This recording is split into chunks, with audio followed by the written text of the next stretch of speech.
Good morning, good afternoon, and good evening. I wholeheartedly offer whatever suits your time zone. It ended Brighton 4, Chelsea 1, and yeah, it wasn't the result most people were expecting. It didn't look like we were there to win the game. Brighton looked like they wanted the win the more than we did. And we're here to talk about what went wrong and what we must do to avoid seeing such results again. It was embarrassing, it was heartbreaking. Again, it was anything you want to call it.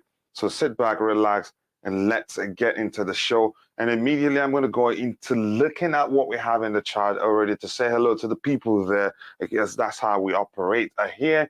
Again, a lot of takes I know will be coming from the Chelsea fans. And please, if you're in the chat and you can hear me, please do let me know. And as you're coming in, make sure to smash the like button, more importantly, to help us reach more people. Right now, we have just two likes we can do better than that. Let's try and reach the 100 likes mark today. Again, we've found it difficult to do that since the transfer window ended, and I can understand why, but please pardon me while I take a sip of my coffee so I don't lose my voice.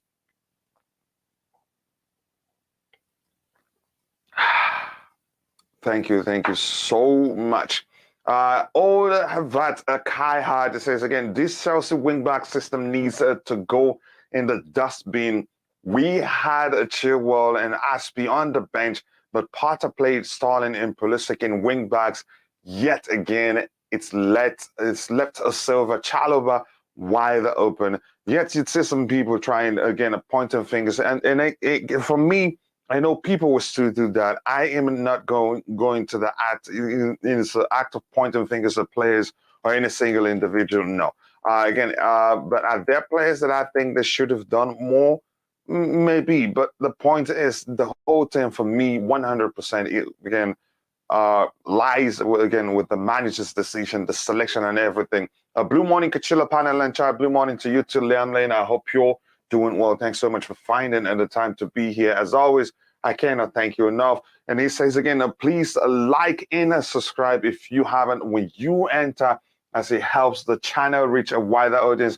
We have just 2 likes now. I don't know if anything is wrong with the likes, because I'm seeing I was a video yesterday I thought should have at least 30 likes, but it's still stuck on 7. I don't know if something is wrong. And Tob S, thank you again. Fingers crossed again, as usual. Big up my Chelsea supporters again. Draw win people again. When Nkunku, DW, what do you mean by that? Draw win, is that what you mean?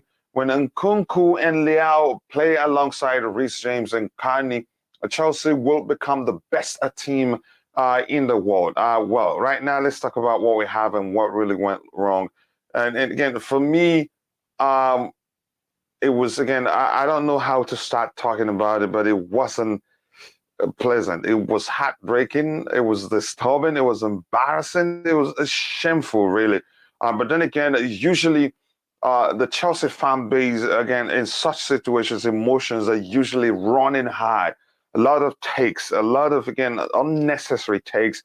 Even some content creators go into, how do I call it, again, name-calling mode, name-calling a lot of, again, pointing fingers at certain individuals. And surprisingly, none of them said how, again, the manager got it wrong.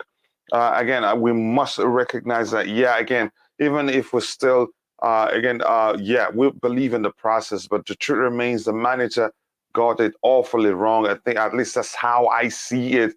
But it's embarrassing to see content creators fueling the name-calling behavior in our fan base. I am not into that. Again, even if you still love Potter, I still like him. I still like, again, the more progressive approach, the more direct approach than Thomas Tuchel. But yeah, we have to call a spade a spade. Again, for me, it was 100. It's his fault. Again, hi again, Tobias, saying hi to Tobias. Big up, Coach says Mason Gut Day. I hope you're doing, bro. It has been a while. Please do let me know how you're doing. Thanks so much for finding the time to join the show today. That makes me very, very happy. Again, at the first 5-7 minutes in the match, alarm bells were ringing exactly, and I saw that, and I realized, hey, okay, we need to change something soon, because we've gotten away where we started games like that, Aston Villa, Brentford, again, without making changes. We survived it. but it was too risky given how we know, again, Brighton, it can be very effective in front of goal, and we still didn't do anything until the 20th minute of the game. That was when I know we're in serious trouble, actually. The first 5-7 minutes is, again, in the match, alarm bells were ringing. Never seen a team come out of the blocks so fast. Also, Chelsea have never scored 2 own goals in a Premier League match. Madness. That's, again, an unwarranted record, a bad record indeed. I hope he overcomes that, because that's usually difficult to come back from. Wasn't players 100%. Potter's fault, and he has accepted the loss. We move on. Tough games coming up again: Arsenal, Newcastle, and City, and those are well-drilled teams. Arsenal are well-dreamed. You could say Arsenal do have better players than Brighton. They have better finishers than Brighton. Same as Manchester City. But you can say Newcastle, as well as they're doing. Those people do have a better.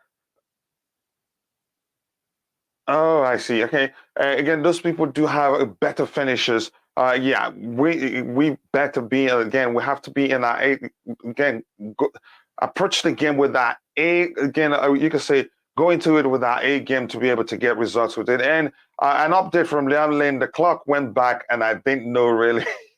But that's, by the way, again, apologies. It's still 3 a.m. for me, which means we started the correct time, because my computers usually reset automatically. But yeah, I get it again. But next time, my brother Liam Lane, maybe if you had told me earlier, I would have adjusted it. But again, yeah, so sorry about that. I apologize. Let's see again. What we have here again. Chelsea is not a team. I think we're a team yet. Again, like I said, a lot of takes after such awful result, and I don't blame anybody. Graham Potter and Data Bali mediocre on us out now. It's not gonna happen now. These things happen. We'll never go through a season again. It would be difficult for us to go through a season to see such a result, especially in a transition period where we're trying to rebuild the team. But again, this could have been avoided if you ask me. I told you yesterday Chelsea is going to lose that game again. And then if you said that, then you're very correct. I'm going to go to, again, my brother, Tobago. Big up to you, bro. I hope you're doing well. Your thoughts, like I said, a lot of takes. But to you, what went wrong, really? Big up, coach. To be honest, brother. Mm-hmm. Yeah, to be honest, first of all, as you said on the stream, we shouldn't have used 2 natural wingers as well, wing backs. Maybe we should have played Sterling and Aspilicueta the other side in order for balance, or go to a back four system so that we avoid these transitions. And I feel like Brighton coach Desabi, was the game we played against Salzburg, and he saw that every time when we were under pressure, Salzburg made us panic and do a lot of mistakes. And then for the first time after so long, seeing Thiago Silva giving away position, doing a lot of errors, but again, it's 38. He shouldn't be resting. But unfortunately, yes, a lot of pressure. Unfortunately, Koulibaly is out, Fofana's out, James is out. We are struggling, but that's an excuse. So hopefully, as I said on my tweet, like if you don't have the personnel to play back 3 system, let's go to back 4 system. No, and but also, he had the personnel really. If he really wanted to play traditional wing backs, he had Ben Chilwell. He had what's his name, Cesar Azpilicueta on the pitch, and that was what I was thinking he was gonna do. Thiago Silva and again, what's his name, Trevor Chalobah centrally, and that reduces the amount of work that Thiago Silva would do. Like you said, he's not 16, but he went with the back 3 and the same suicidal selection again that he did against Salzburg. But go ahead. Salzburg. Yeah, and again, also, I can blame the coach 100%, but our players also. Oh, more to our takers should take responsibility. We created chances, we're not clinical. We should have just scored more goals in order maybe to draw this game, because I thought this game we're not gonna win it. Maybe I'll take a draw. I saw this happening, and then Disebi got it right this time, and then Grandpa got it wrong. But again, our takers are not clinical, and if you're not clinical, you're always gonna be punished. Salzburg didn't punish us, Brighton did, and then we scored two poor own goals. But again, I don't want to blame the players. No player wants to go. Pressure. Yes, down to pressure. And also yesterday, some players, especially when we are being hit with counter-attacks, I never seen Loftus-Cheek or someone helping our defenders. They were helpless there. No one was helping them. So I don't know when the coach planning there, giving them their roles, what was their roles? Because I saw Cocorella, Thiago Silva, and Chalobah struggling. No midfielder helped them. No one at all. They were struggling.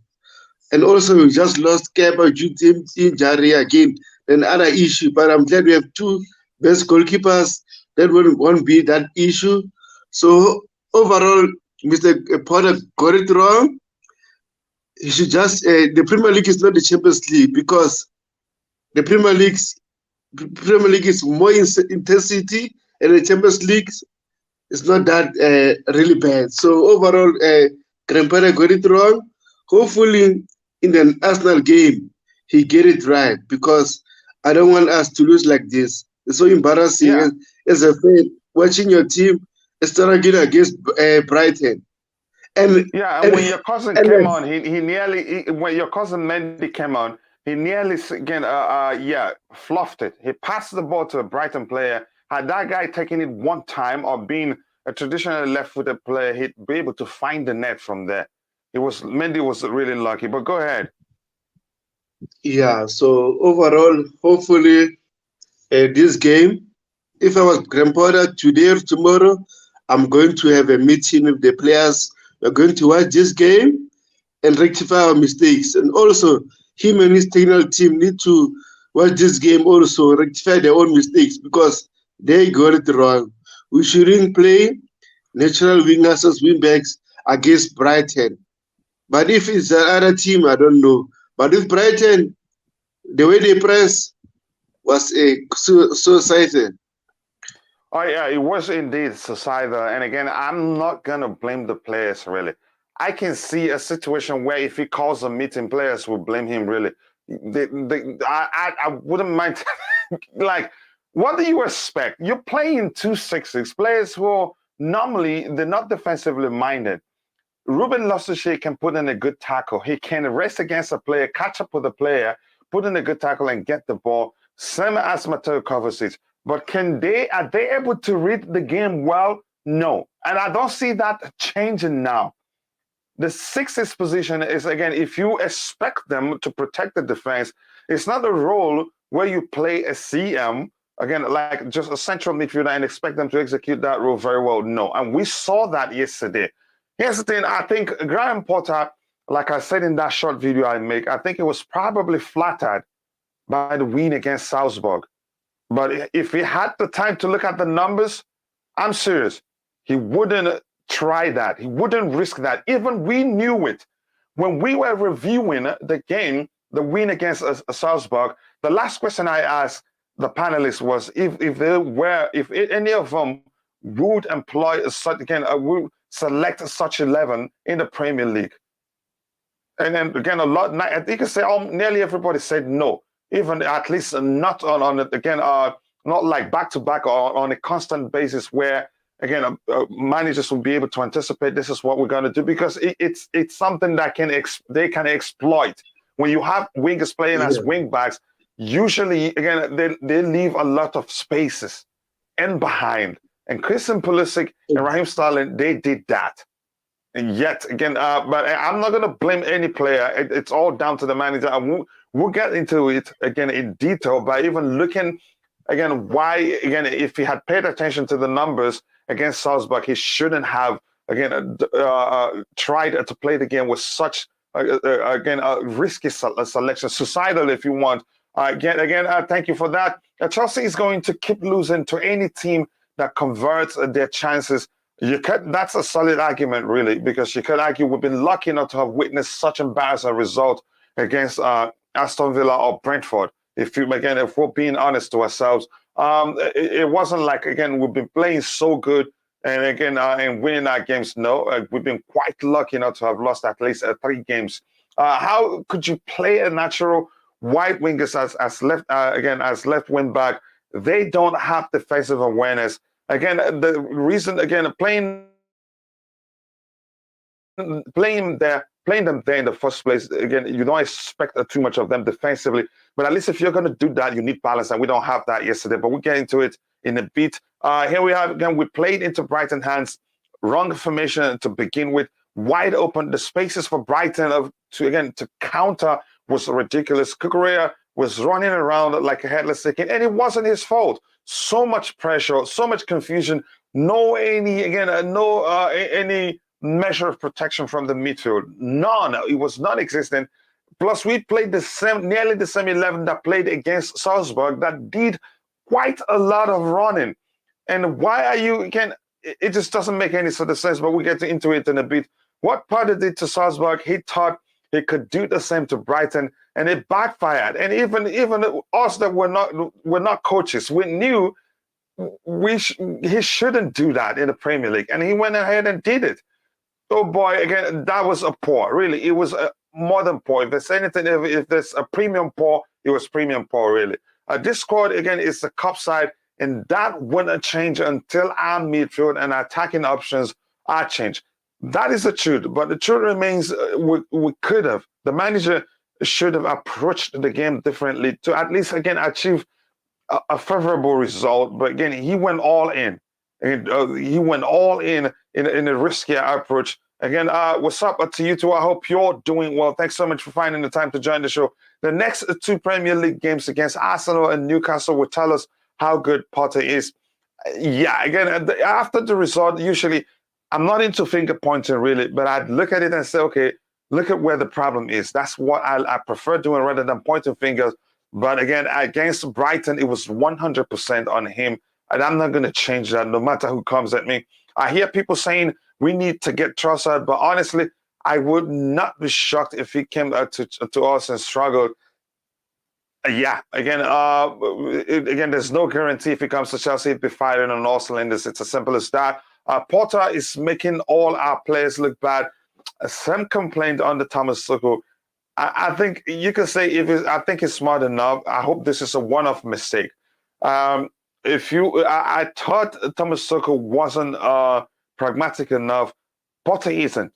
To me, he's even not more pragmatic than Thomas Tuchel is really. And I thought Thomas Tuchel makes changes late. I think Potter does the same. Sometimes early, but sometimes leaves it so late. And I'll talk about why is he trying to play Raheem Sterling into form at the detriment of the team, by the way. That one I do not understand. Potter did basic FA coaching at level 1 Sunday League football. And he didn't even make any attempt. We had Ben Chilwell on the bench. He didn't make an attempt. Did he even come on? Let me see. He didn't even make any attempt to correct that early. Again, in the 64th minute, a bit too late. Yeah. So, Roger, how are you doing, brother? Again, I hope you're doing well. It just looks as if we saw it coming. But more importantly, welcome to the panel. How are you doing, brother? Good morning, gentlemen. I'm splendid. How are you, chaps? Brilliant, brilliant. Nice to hear. Before I go back to Roger, please, if you haven't, drop a like on the stream. We have just 6 likes. We should be doing better than that. So, Roger, your thoughts to you, what went wrong, really? I don't know what all the fuss is about. We scored 3 goals.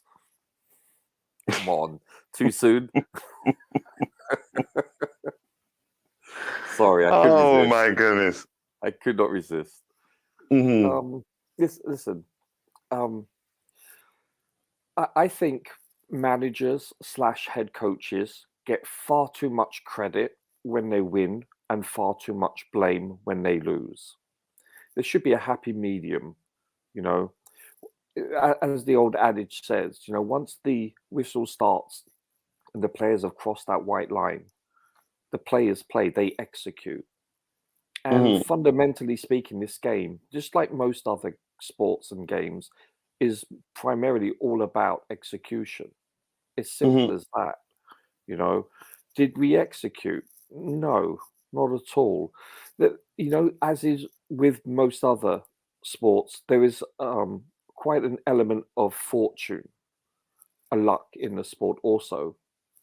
We were unlucky enough to score 2 own goals, you know, so there's that element of misfortune. But when you give Brighton some credit for the pressure they were at all, so they forced us to make those mistakes. I'm not denying them that at all. I wouldn't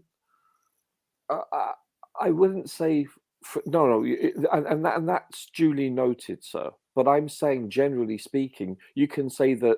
Have a look when we applied pressure to them in the box with the ricochet. The ball went straight to the goalkeeper's torso. It could have gone anywhere. I'm just listen. I'm not saying we deserve to win. I'm just pointing out what transpired. There's elements of luck, like in that corner with Ruben's own goal. You know, there was a flick on, and you know, that flick on caused the ball to deviate to his slight left. Had it not, it would have hit his torso. Same with what's his name, Chalabar's goal. Very unfortunate, you know. And another millisecond later, or nanosecond, that would have been on the other side of the post. So, you know, we could have been lucky and fortuitous enough to have not conceded 2 goals. One could argue. I'm not saying okay. Minus the 2 goals, it will still be 2. It will still be 2-1. Exactly. And then you have a look at the execution. This is what I'm pointing out. It's like you look at Sterling, and Sterling, I think, touched the ball 35 times, but gave the ball 18 times away. He lost the ball, I should say. You know, he owes the team credit of. He's shocking. Shocking. And this is, my goodness. I don't know whether you realize or remember this from day one. And this is what I tell you invariably every week. I'm not a Sterling fan. I didn't want him to come to Chelsea. He's horrible. And you can say Pulisic, you know. I'm the one that argues that we should give him a run of starts. But there's one major thing that I notice each and every week is he's out-muscled on the ball each and every time. And look, we could have. Roger, let me quickly. He missed an open goal, basically. I know, but quickly, are you just starting with the players? Are you trying to find a way to? Are you becoming Potter's lawyer by any chance? I knew that was coming. No, not at all. Did he get things wrong? Yes. However, there's a caveat. That's really where I want us to start. No, but hold on. There's a caveat to that because he doesn't have the luxury of playing the people he wants to because of rotation. Because you're looking at a lot of second string players. You know, you have a look at, let's say, a Liverpool a few years ago when Van Dijk went down.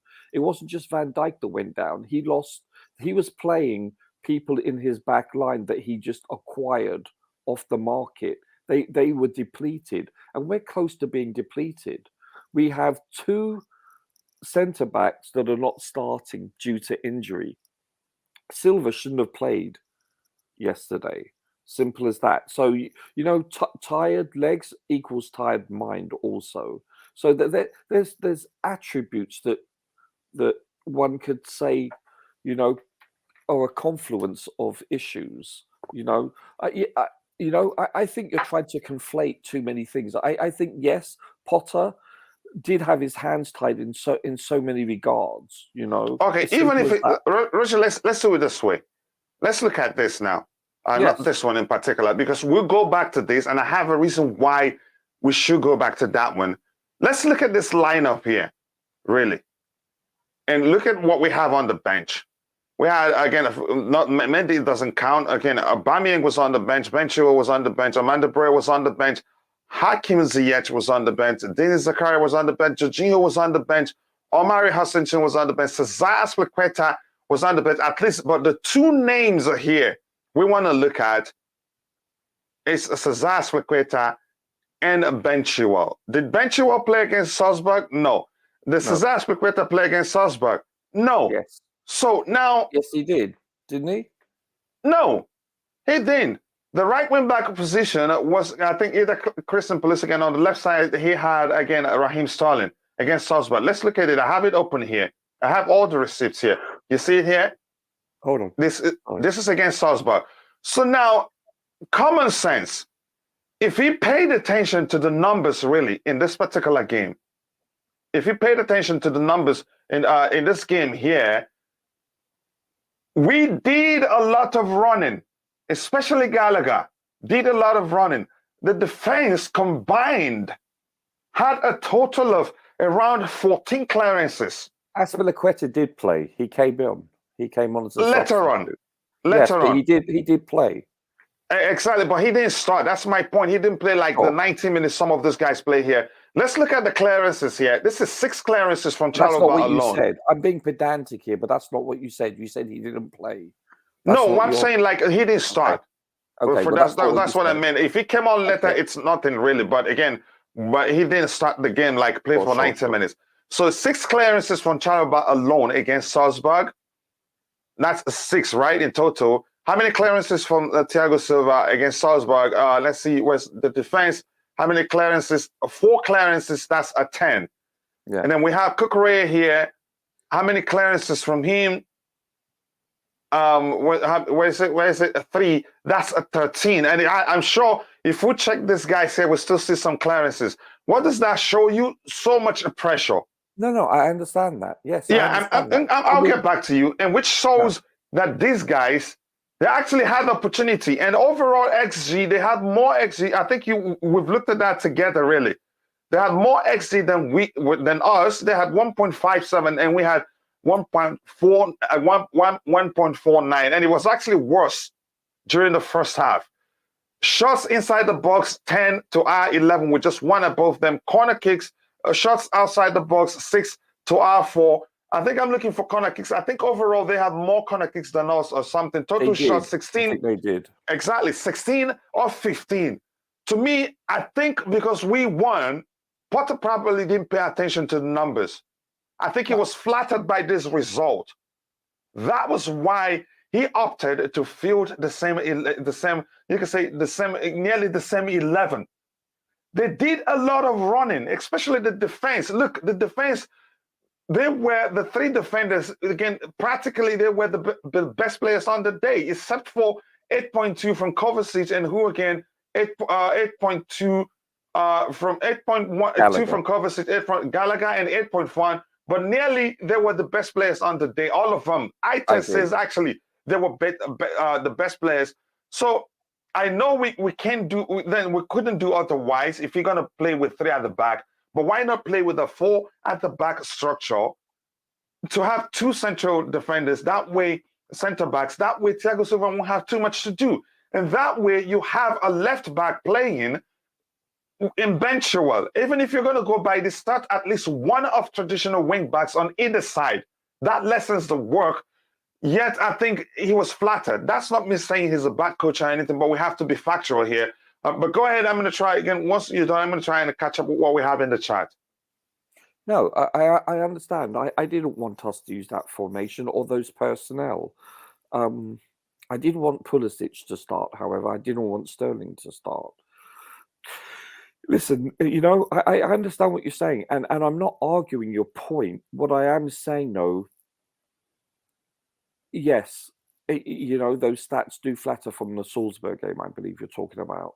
But let me just sorry, 1 second. Let me just quickly catch up with the chat so it doesn't grow too long. Yeah. Again, Sterling on 200K a week for 5 years. Again, let that sink in. I still believe he'll come good, but again, we shouldn't be trying to play him into form at the detriment of the team. Really, I think that's how I see it. Playing with a false 9. Yeah, playing with false 9 with a try at the back formation isn't working so well. A lot of issues. Again, I get the argument about the players being an issue, but do the basics. Understand again that your hands are tied, and understand that at Brighton they play a very high octane football, and the slightest of spaces they get, they make the most of it. I didn't think the manager did that really. We had a chance to get Jesus and we went for Sterling. Well, again, what happened yesterday to me, 100% the manager, we never had a chance with Jesus. He didn't want to come, really. Again, it's smashed by the sick. Okay, this is a rival fan. Yeah, okay. Thank you very much. Jesus was on sale. Again, we needed the striker. What do you mean we didn't have a chance? He wanted to join Ateta. Ateta already convinced him, and I think we wanted him too, but we found out he wasn't willing to come to us. He preferred going to Arsenal. Yeah, so Rafinha was on sale. We didn't... We didn't get him.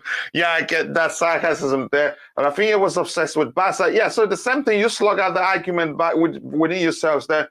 Arsenal, I mean, yeah, I get it. Again, trust the process. You know Sterling is crap when you miss Werner. Wow. Ouch, that hurts, really. But yeah, that's going to hurt. If Raheem Sterling sees this, it probably wouldn't. But we get into form very soon. Again, need to improve and stop thinking about the World Cup. Maybe that may well be the case. Again, if it continues, that he may not be actually selected because of the form I've seen. I'd be surprised if he gets selected for the World Cup because England are well blessed with a lot of players. Again, he may well not get a chance to go. Right, but if you believe so, again, if you haven't, go check out the Green Turf YouTube channel. Be sure to subscribe and let him know I sent you. Every time he gets a subscriber from me, he owes me a thigh of chicken that I will enjoy whenever I get to meet him in person. But that's why thank you so much for finding the time to join the show, brother. I appreciate that. Much respect. He has 2 channels. The other one is Global Fans channel. Go check it out too. Be sure to subscribe there. Again, it's all about all football, events worldwide, whether club football or non-club football, you will find it there. Big up Coach Porter cannot get a tune out of the players. We have, he has to go.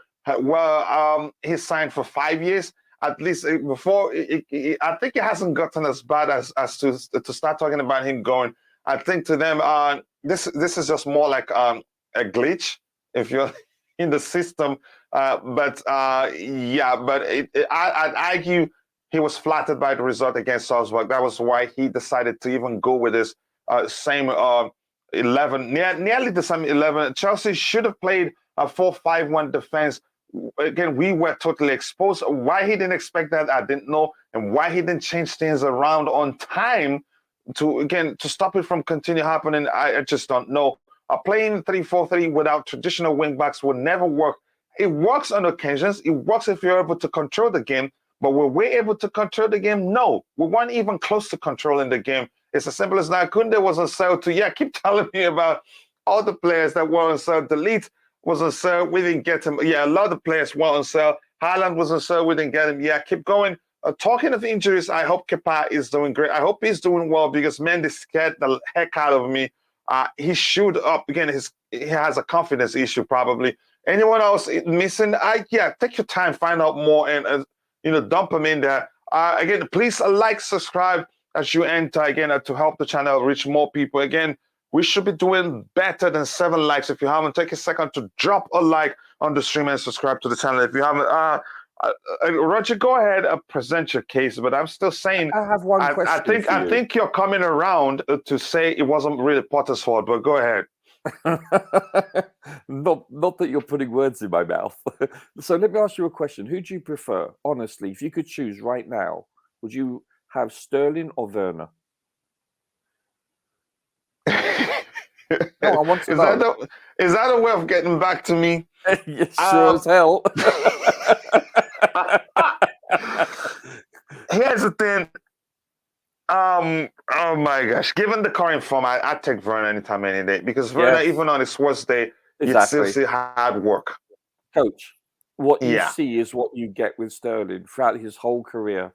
The only difference is when he played for Pep, he made highly intelligent runs. That's it. That's it. You speak to most Man City fans, they will tell you the number one complaint is he loses the ball his first touch. It's horrible. He's not technical. But Roger, let me pull your legs. Let me pull your legs, really. Go on, hit me. When we reviewed this game here, this particular game, remember the last question we asked was again the panelists will ask individually if they will deploy again make such again a risky selection in the Premier League, and everybody said no. Of course. At least not when again not in a manner that again opposition managers will anticipate it. I didn't see it coming. Yeah. Yeah, and he went on and did that. I agree. 3 recognized defenders, and yet again, this case we looked at it and we were able to tell we can actually find balance by controlling the game, right? And it happened because Jorginho was on the pitch. We can also find balance with the good pressing we can get from Kai Havertz and Gallagher. And they did quite well in terms of pressing. And Kai Havertz nearly got a goal from pressing. And Gallagher, the man of the match, he got, again, you can say mainly from the amount of work he did. Yeah, his output. They all did a lot of running on the day. And he started nearly the same lineup where he could have done things slightly different to accommodate a more defensive-minded players. If you're going to drop Jorginho, be sure you're able to defend at least, because you're going to be losing the ball in most cases, and that happened quite a lot. But you could argue the case if Jorginho plays, he's losing the ball even more so. I don't think so. Here's the thing. Here's where he comes into play. Okay. But Jorginho, in the first 7 minutes, you don't need to tell him to slow the game down. They were at us like this. And yet, the 2 players we had essentially couldn't do anything about it. But Jorginho, it comes to him naturally. And you think Jorginho could have? Yes, his thing is to control the tempo of the game. Sure. No matter how aggressively you press them, really. Really, I beg to differ, because it's been highlighted that most people, opposing coaches, that their point of attack is to press Jorginho. They've done that historically. They get the ball off him because of one fact. Once you take the ball off him, he cannot regain it because he lacks speed and upper body strength. So I beg to differ. So also, without the ball, 50% to 40%, without the ball, when we do not have the ball, he's a liability. It's simple as that. You cannot. Roger, really, I think you're here to fight for your client again. No, you haven't even agreed that he made a mistake in the first place. Let's say again. He made a mistake. It was suicidal for me. But go ahead, and I'll bring on Tyson. Go ahead. Sure. So there's errors on multiple aspects. Coaching side, definitely, and execution side, definitely. You cannot put all the blame on Potter, because you know what? The players didn't execute. It's simple as that. Okay, can we start by saying, do you agree? Yes or no? Did the players execute? Losing the ball constantly. Yes and why or no? do you think that is? They were probably tired. Let me ask you this question, Potter. We have the selection, right? Roger, we have the selection which is on Potter, right? Yeah. We have, again, the formation which is on Potter, right? And then we have the players, which is secondary. Which comes first? The selection, right? What do you mean by secondary? It's secondary. After selection, then you get to find out who plays. Oh, I see. Yeah, in that term. And the formation. So the foundation was weak. Potter's selection and the formation deployed both, again, defined the foundation of everything we saw on that day. As I said, a coach gets way too much credit when you win and way too much blame when you lose. No, and in that case, we don't actually pay attention. And Potter, why am I calling you Potter? Just because I know you're here to fight with him, Roger. Here's the thing, Roger. Here's the thing. I'm going to be quick because I really want to get Ty thoughts on what happened. And if you're in the chat, I want to get your thoughts on what happened, really. Here's the thing I want to say, too. Now, you were also the one that was saying how we've been lucky, really. Yes. We've been playing poorly, and we've been playing against teams that are out of form, like AC Milan. Them going down to 10 men after 15 or 17 minutes. And you could say again, we were lucky. We've been lucky not to have witnessed us. Our results have been flattering. Yes. Exactly. And you could say week in, week out. Yes. And you could say we've been lucky not to have witnessed again such humiliating defeat at least twice within that again. But maybe that marks the whole issue, because most people were just saying unbeaten run, not really saying we have a problem. Which the problems we've had, I'm not blaming it on Porter. But we failed to recognize we have an issue. But I'm happy some people did recognize we have an issue, and against a more potent, again, attack, or against a team with a more potent attack, would be punished, and that was what happened. Let's be honest. Salzburg, Aston Villa, and Brentford didn't just take their chances. Let me catch up with the chat, and I'll come back to you in a bit. Go ahead. And Crystal Palace also. Look, listen, the 10 teams that we've played so far under Potter, name me a strong team, a really strong team. I'd still say AC Milan, they're strong, really. We outplayed them. You could argue that. They were started by Potter's approach. Missing 7 players, 4 of them starters, and also down to 10 men. We were missing some key players too. Yes, I know, but they were decimated. All right, so let me just quickly catch up with the chat. I'll come back. I want to get Ty's thoughts on this. Again, you'll find out how good your coach is when you have problems. Again, so well, find out over the next few games whether he's up to the job. I hope we're not here arguing how it is the players' fault.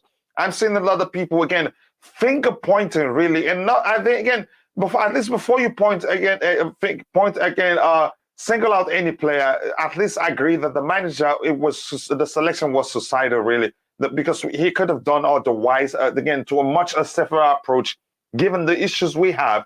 Again, and the argument before that game was that he knows them very well, forgetting that the players know him very well too. And I'd ask, are you sure Trossard didn't ask to start centrally, really? Because he knows what's going to happen. Potter is guilty. Again, yeah, thank you. If we're in the cutoff room, and you're a Jira, I like you, really. Again, we've read this one again. Yeah, that's the truth. Again, let's see. Haaland was never going to Chelsea. He was never going to come to us.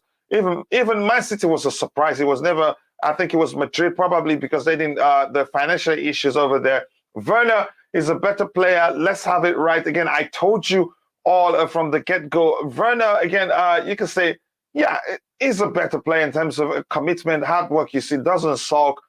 Maybe you could say, even on the air, Werner does better. When the ball is not on the carpet, Werner fights for it.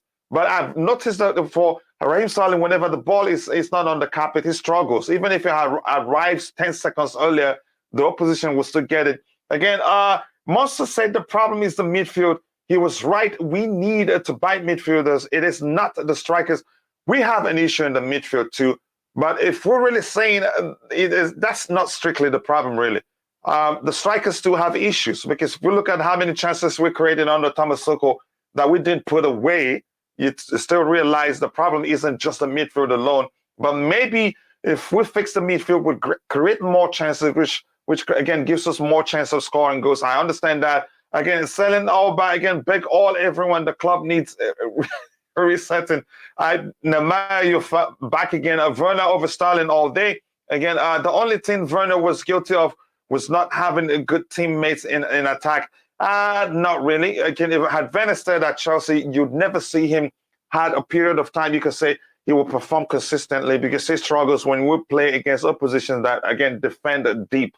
Werner's thing, he does better when he can you put the ball for him in behind the defense space, if you prefer. It doesn't make sense. It doesn't. Again, I'm going to stop here and I'll scroll to the very bottom. And apologies again if if I don't read your comments. There's quite a lot of comments in the chat, and if I keep reading just the comments, that's all we'll do for the whole day and not get into the written proper. So Ty, over to you. I'm sure you heard everything Roger said. I know Roger is your friend. Yeah, again, he's subscriber to your channel. Yeah, he's not going to unsubscribe. Just to be truthful, what do you think about the case Roger is making here, Ty? I want to know. First of all, and greetings to you too, brother. It's been a while, and again, I usually weekends usually have time, but I understand it's your education, and you should prioritize that. Go ahead, brother. Yeah, big up. Yeah, it's been nearly a week, and yeah, I've been sitting here trying not to laugh because of the points I'm hearing. because I mean you're making some valid points and he's making some slightly valid points as well. And Who's making the slightly one? Me. Roger. Yeah, thank you, Ty. You're dead to Yeah, me, but Ty. I mean, the game was. I mean, I made a little joke about it, and then it happened. So I think I'm probably a part of the reason why we lost. I'm saying, imagine if Potter just gives his team 3 points, and and say, you know what, I left them after just three months into the new season. So let me give them 3 points. Compensation. Yeah. So, but I mean, the whole narrative around the game, it should have been something that should have been expected, that Brighton would come with hunger, with a point to prove that yes, Potter brought them a long way from where he started in terms of when he first joined them, and how much he's helped them in terms of being clinical and being creative. And the funny thing for me is the fact that the players, or some of the players that he obtained in terms of these players who signed for him, they're the ones that actually hurt us. Trossard, he helped improve Trossard and bring up his career and give him a career again. And he was a part of the reason why we were struggling. I mean, the midfield, we could see the contrast in when you have a good midfield and a good enough midfield. Our midfield has its issues, and I've been seeing in the comments as well where people are saying that the midfield is the issue. I mean, it's a no-brainer that is the case. I mean, you made mention of this because I saw that you brought up the past game against Salisbury and everything. The issue, and I've even mentioned it as well, the midfield the defense will always have an issue if the midfield is not strong enough or it's not able to protect or do the job that it's supposed to do. The issue is if you have a non-existent midfielder, if the midfield is disjointed, your defenders will continuously be in a 1v1. I mentioned it so many times, even during the transfer window, where we need a DM, we need this, we need that, because we're going to continuously see our defenders being under too much pressure if you have a midfield that is being outnumbered, outran. And the goals that we conceded, despite 2 of them being own goals, the pattern was still there. The midfield was no help to the defense. They were being cut open. Brighton were moving the ball so quickly. Nobody was paying attention. And even for Trossard's goal, the quick succession of the ball being going to Trossard back to I don't remember the player's name, but they was able to pass the ball back to Trossard. Trossard was able to go around Kepa and score. There's so much similarities and there's so much commonality that was there in terms of what happened. But I think that, like you said, and even like you tweeted as well, it's nothing different. It's not something new. It's the exact It's same not a thing surprise at all. I'm not surprised. It's the exact same thing that's been happening from the very beginning. It happened against Salisbury recently. It was practically the same setup. The only 2 different players were there, and that was obviously Jorginho and Mount not playing or starting, correction. So I think in a sense, it's But in the case of Salzburg, because we won, and a lot of people didn't pay attention to the numbers. And even before this game, when we were arguing whether he should deploy, he should make such selection in the Premier League, we looked at the numbers, and Fairboy was during the pre-game show, and Fairboy was arguing it was fine. It was fine. I said, look, this is a risk, really, especially when Jorginho isn't playing. So, Ty, when you get a chance, address what we have on the screen here, really, because Roger is for that too. Who? We conceded 11 goals? If Jorginho played, yeah. When you're done, I'll leave that on the screen. Again, even if I move on, I'll still bring it back. But go ahead.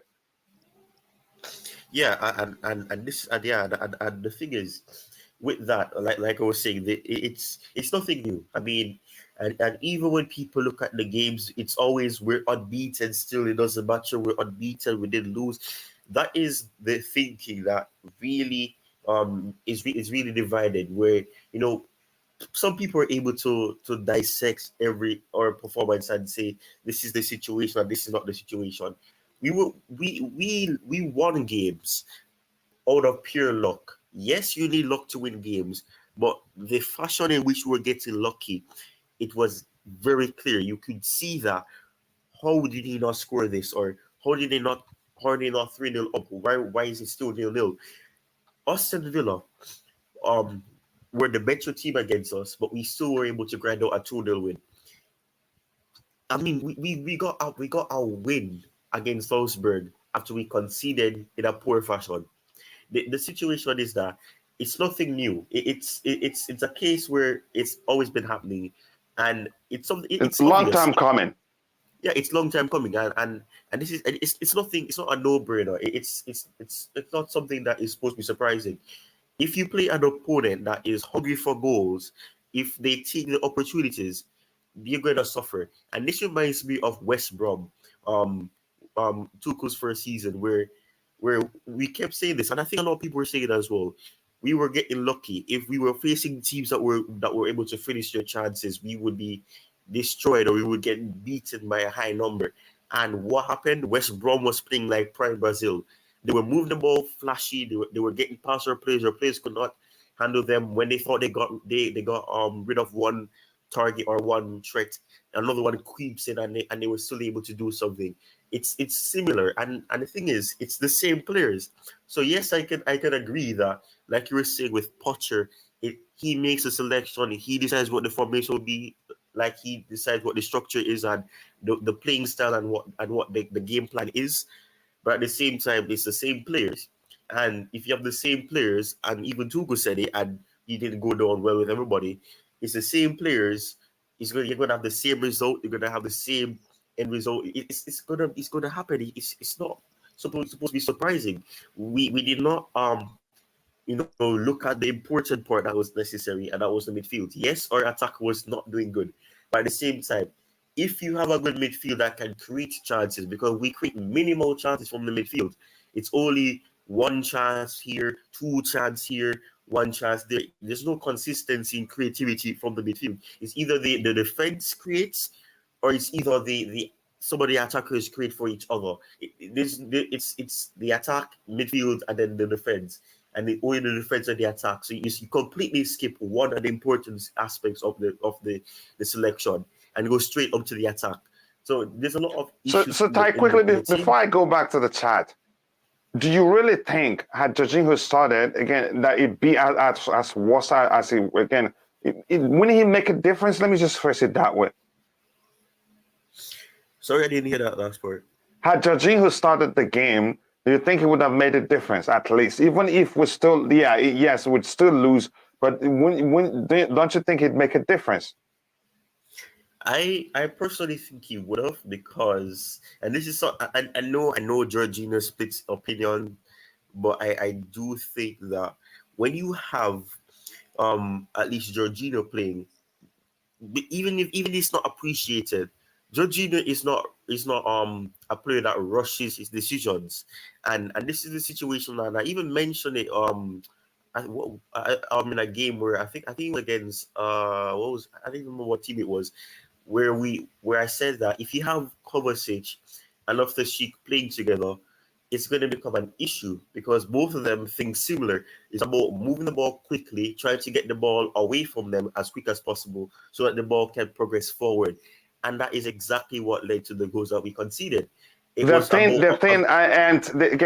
some of the strongest suit isn't to control the tempo of the game or slow things down whenever necessary, yes. Because you could say that from the first 15 to 20 minutes, we needed to slow things down a bit, because in football, common sense, when things aren't going your way, sometimes you just need to slow things down. Yeah, but slowing the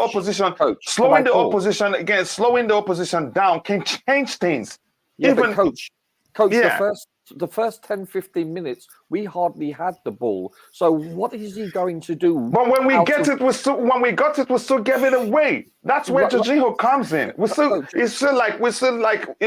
saying, take it, come at us again. Coach, that's the point. That's the point I was speaking. Let Ty drop.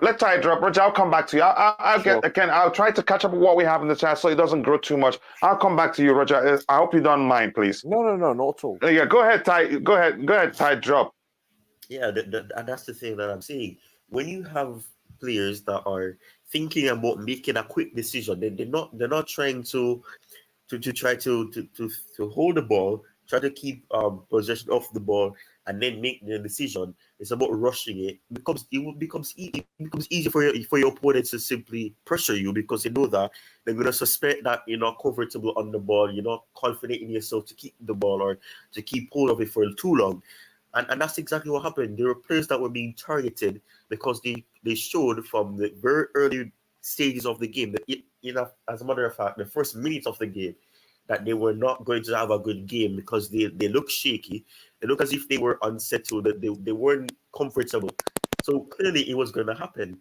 But I think at the end of the day, if Jorginho had played, I'm not saying we would have won, but I think it would have been different because we would not have been giving the ball so much away in terms of rushing decisions, not thinking about them first. And that's the situation. And I mean, you can see the difference when you have somebody, whether or not it's appreciated, where they slow down the tempo and give you some time to make your next decision or to get into space where it's easier for you to be compact and not be exposed like we were. It's easier. I know Jorginho splits opinions, but I think sometimes when you have Jorginho, it benefits you, even in the smallest way. And even the smallest way can benefit you in terms of not being as open as we were. But I think at the end of the day, there was a lot of frustrations. We had chances that we were not able to to really finish. We were able to score one goal, and Havertz scored that. Well, nearly cannot kill a bird. Yeah. So if you nearly hit the bird, it's not gonna hit it. So Nope. I mean, there's no point saying nearly.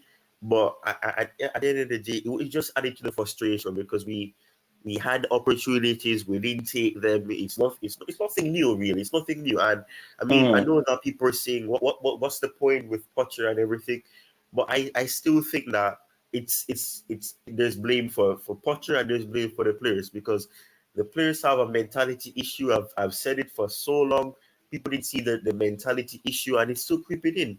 We know a manager lost his job because of player mentality and dressing room issues and whatever the case may be. And right now, it's very easy that Potter will continue because there's a narrative around Potter that he has not achieved anything at the highest level. And when he looks at that, when he looks as if he's a quote-unquote nice guy where he doesn't really look like he's quick in action. And this is what I keep saying. You can see the difference between Tuchel and Potter. One will be shouting and jumping up on the side of the pitch, frustrated, calling out players, cursing them in respectful ways, or rather not in any expletive way or using bad words or whatever the case may be. But he's going to be reactive. Potter is more about sitting out and see what happens. He's sitting down and you can see the reaction. I'm not saying he's a nice guy in terms of that, but the personality that you're seeing is somebody who is calm, and doesn't show his emotions at the side of the pitch. But when it comes to the dressing room, he's able to express it. I don't know if that is the right mentality to have, because if the players just see you sitting down, they're gonna say, okay, maybe we were just unlucky. Maybe it's not my fault. You need to get up and get them to realize that you're not happy with their performance, that they realize that something needs to change. They're not going to look at it because they didn't look like they knew what to do.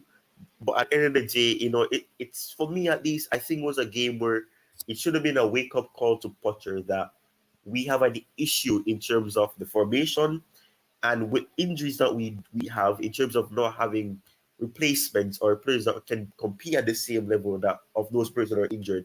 It becomes an issue. But at the end of the day, Yeah. I mean, there's lots of issues in terms of not having players.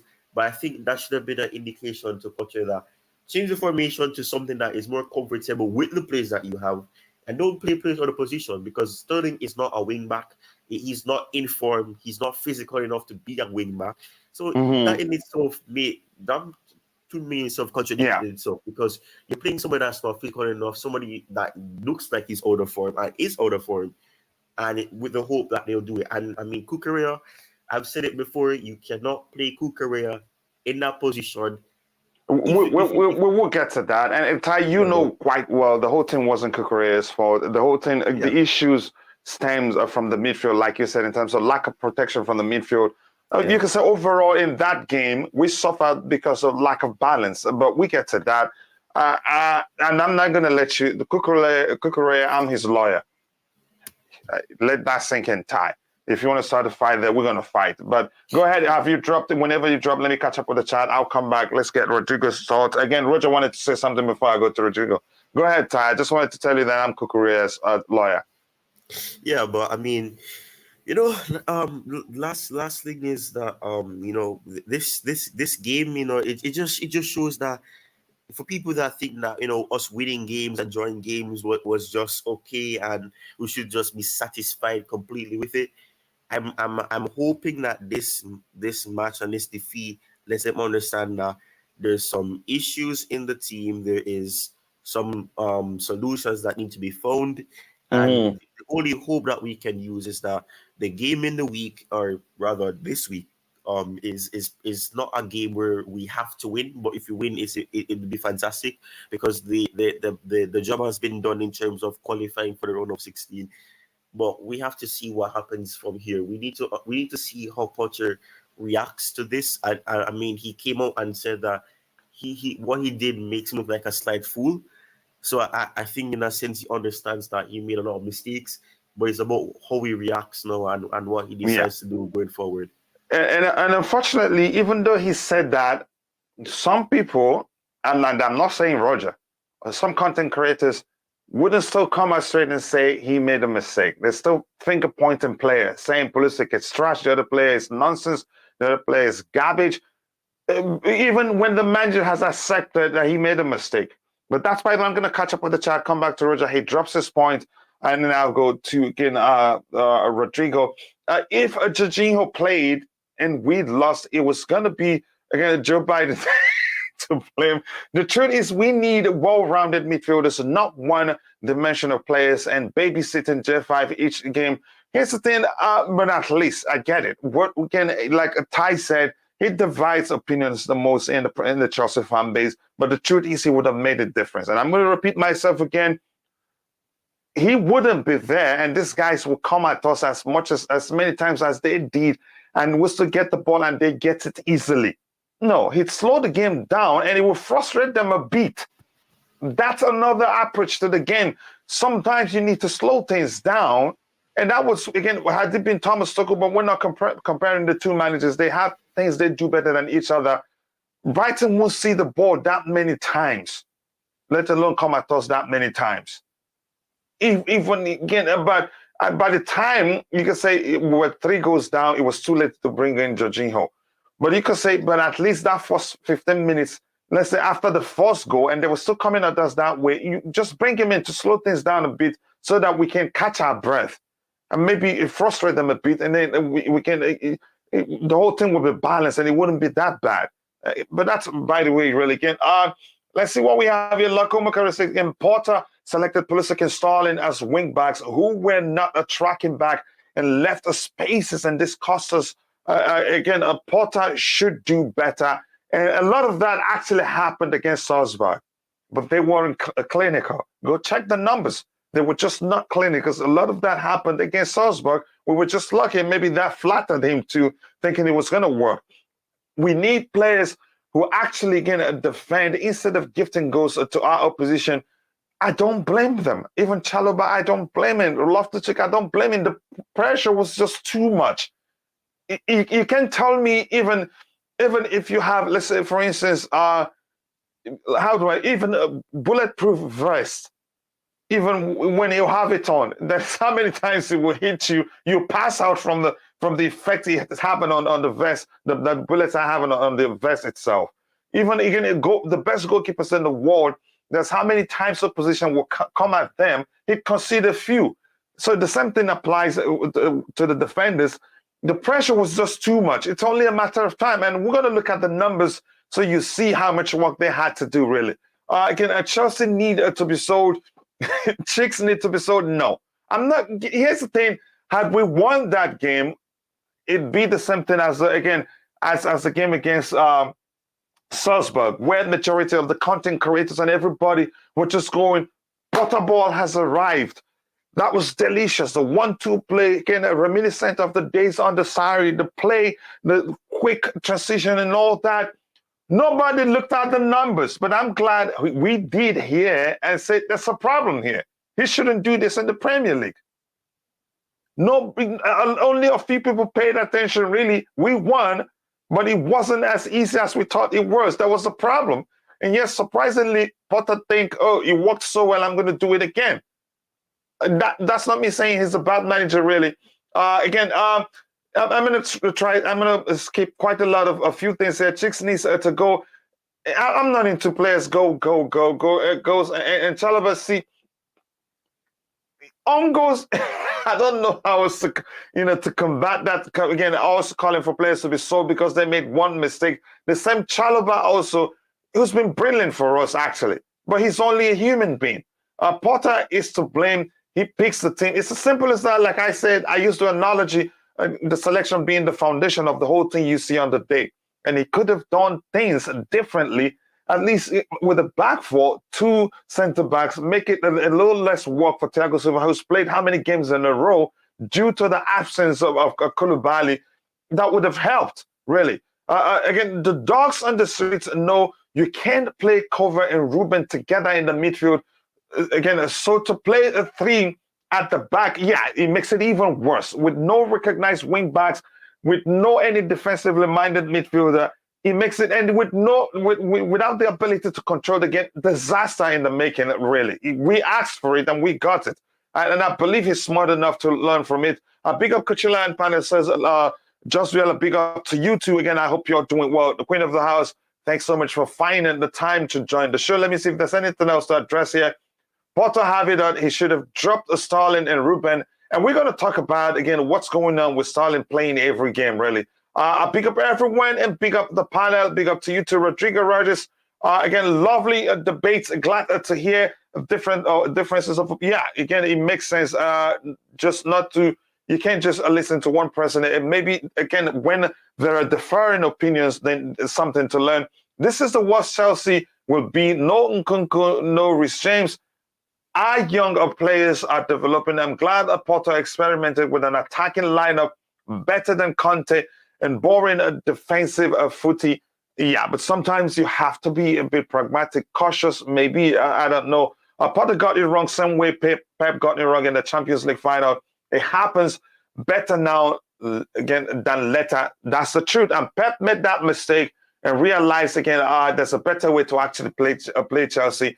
And again, he had a doubler over us under Thomas Tuchel this last season. Every year, we always get beat bad. Again, this is the one for this year. I hope that's the case, really, and not take it. Sterling, Auba, Kulu, Fofana, Kukurea, not the same players. They were supposed to be perfect. You can't argue that. Some people think, again, they'd make a whole lot of difference for us. When we argued that there's a chance, again, Fofana is injury prone, nobody believed it. And Sam, you could say Sam knee is a knee problem, right? Was what reoccurred. Maybe a surgery will fix it. I hope so. I don't want, again, a situation whereby we feel like he's ready, bring him back, and then he gets injured again. But I agree, none of them are perfect, really. None of them are. Jorginho would have slowed the game down, which at times we hate, but I guess we needed that. Yeah, we needed that to happen in that game. It just makes sense. But that's, by the way, again, Roger, I'm going to come back to you because there's so much to read and I can't get them all. Roger, finish your thoughts. Again, sorry for cutting you off. No. And make your case for your client. Let me just put it. There's one thing that we have to blame Potter for. Yes. And I hear this from professional ex-players like Stevie Nicol, etc., that our players look flat. And I hear this all the time, especially when I lived in the States. All I hear from the interviews from the players, we didn't show up. Yeah, we were flat. I mean... Oh, that's the language they use a lot in America. We didn't show up. We didn't show up. So it's like me as a wide area network engineer. You know, I'm sorry, your network went down. I didn't show up. Or a doctor. Sorry, your son was lost for surgery. Sorry, I didn't show up. Who does that? They get fired. Every other, employment, they would be fired. So, and Steve Nicol and a lot of other professionals, they always say that's the responsibility of the manager, is to make sure that their team isn't flat, collectively and individually. So when you see a team like Brighton pumped, ready to play, well, I got news for you. Every team should play like this in every game. That, in essence, it should be an FA Cup final. as the old saying used to be. And we did show up flat. We looked lethargic, you know. So in that regard, and I understand it's a home team playing an away team, so I get that. So according to professionals, former professionals, that is the responsibility of the manager. So that should be put on Potter's shelf.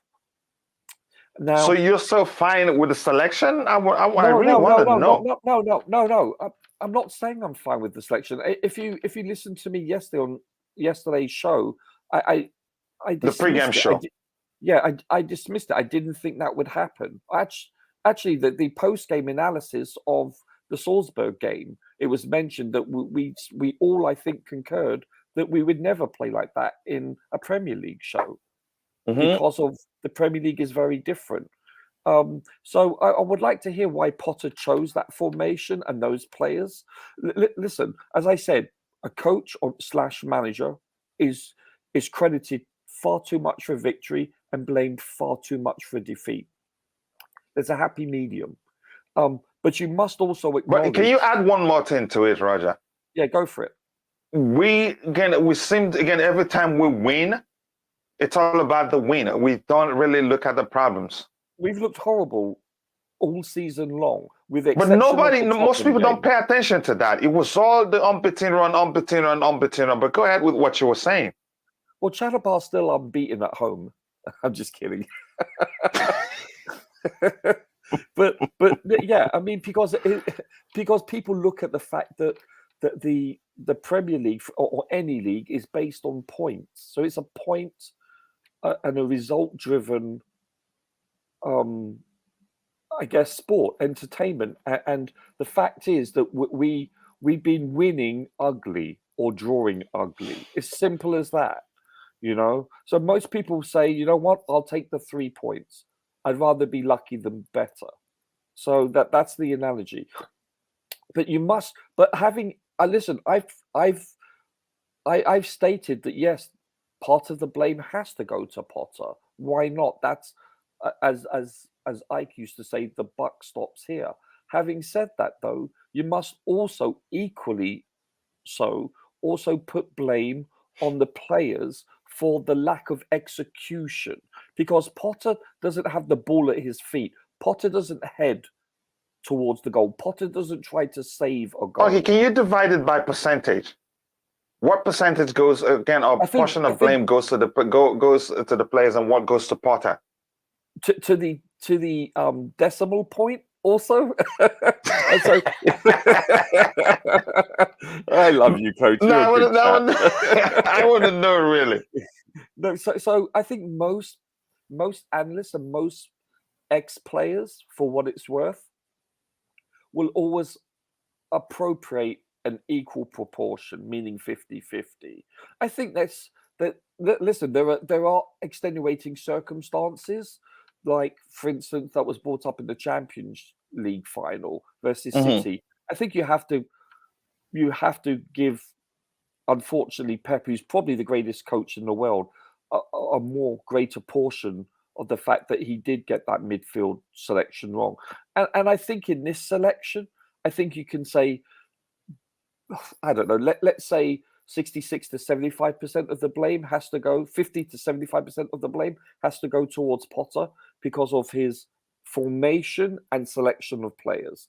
Having said that, the game is played between the lines, not in the actual dugout. That's all I'm trying to say, Coach. And it's like the fact that the players, for whatever reason, did not execute. But and when Roger, I say you execute, haven't even talked about how, again, it was nearly the same lineup that did a lot of running. Sure. No. Against Salzburg. Right, I acquiesce that, but I don't go to you and say, but you haven't addressed the fact that Sterling gave the ball away 18 times, or Pulisic missed a goal, or they were don't forget, conceding 2 on goals. It's the first time in Chelsea's history that we've done that in the Premier League. First time ever. Like, you cannot blame. So you look at Chalobah's goal. That's basically a deflection. That's so unlucky. Same with. And credit to Ruben, Brighton, my client. Credit to Brighton. Yeah. If you don't buy tickets, you're never gonna win a lottery. They attacked and attacked and attacked. The ghost came. Yeah, right. And we also did too, equally so. But guess what?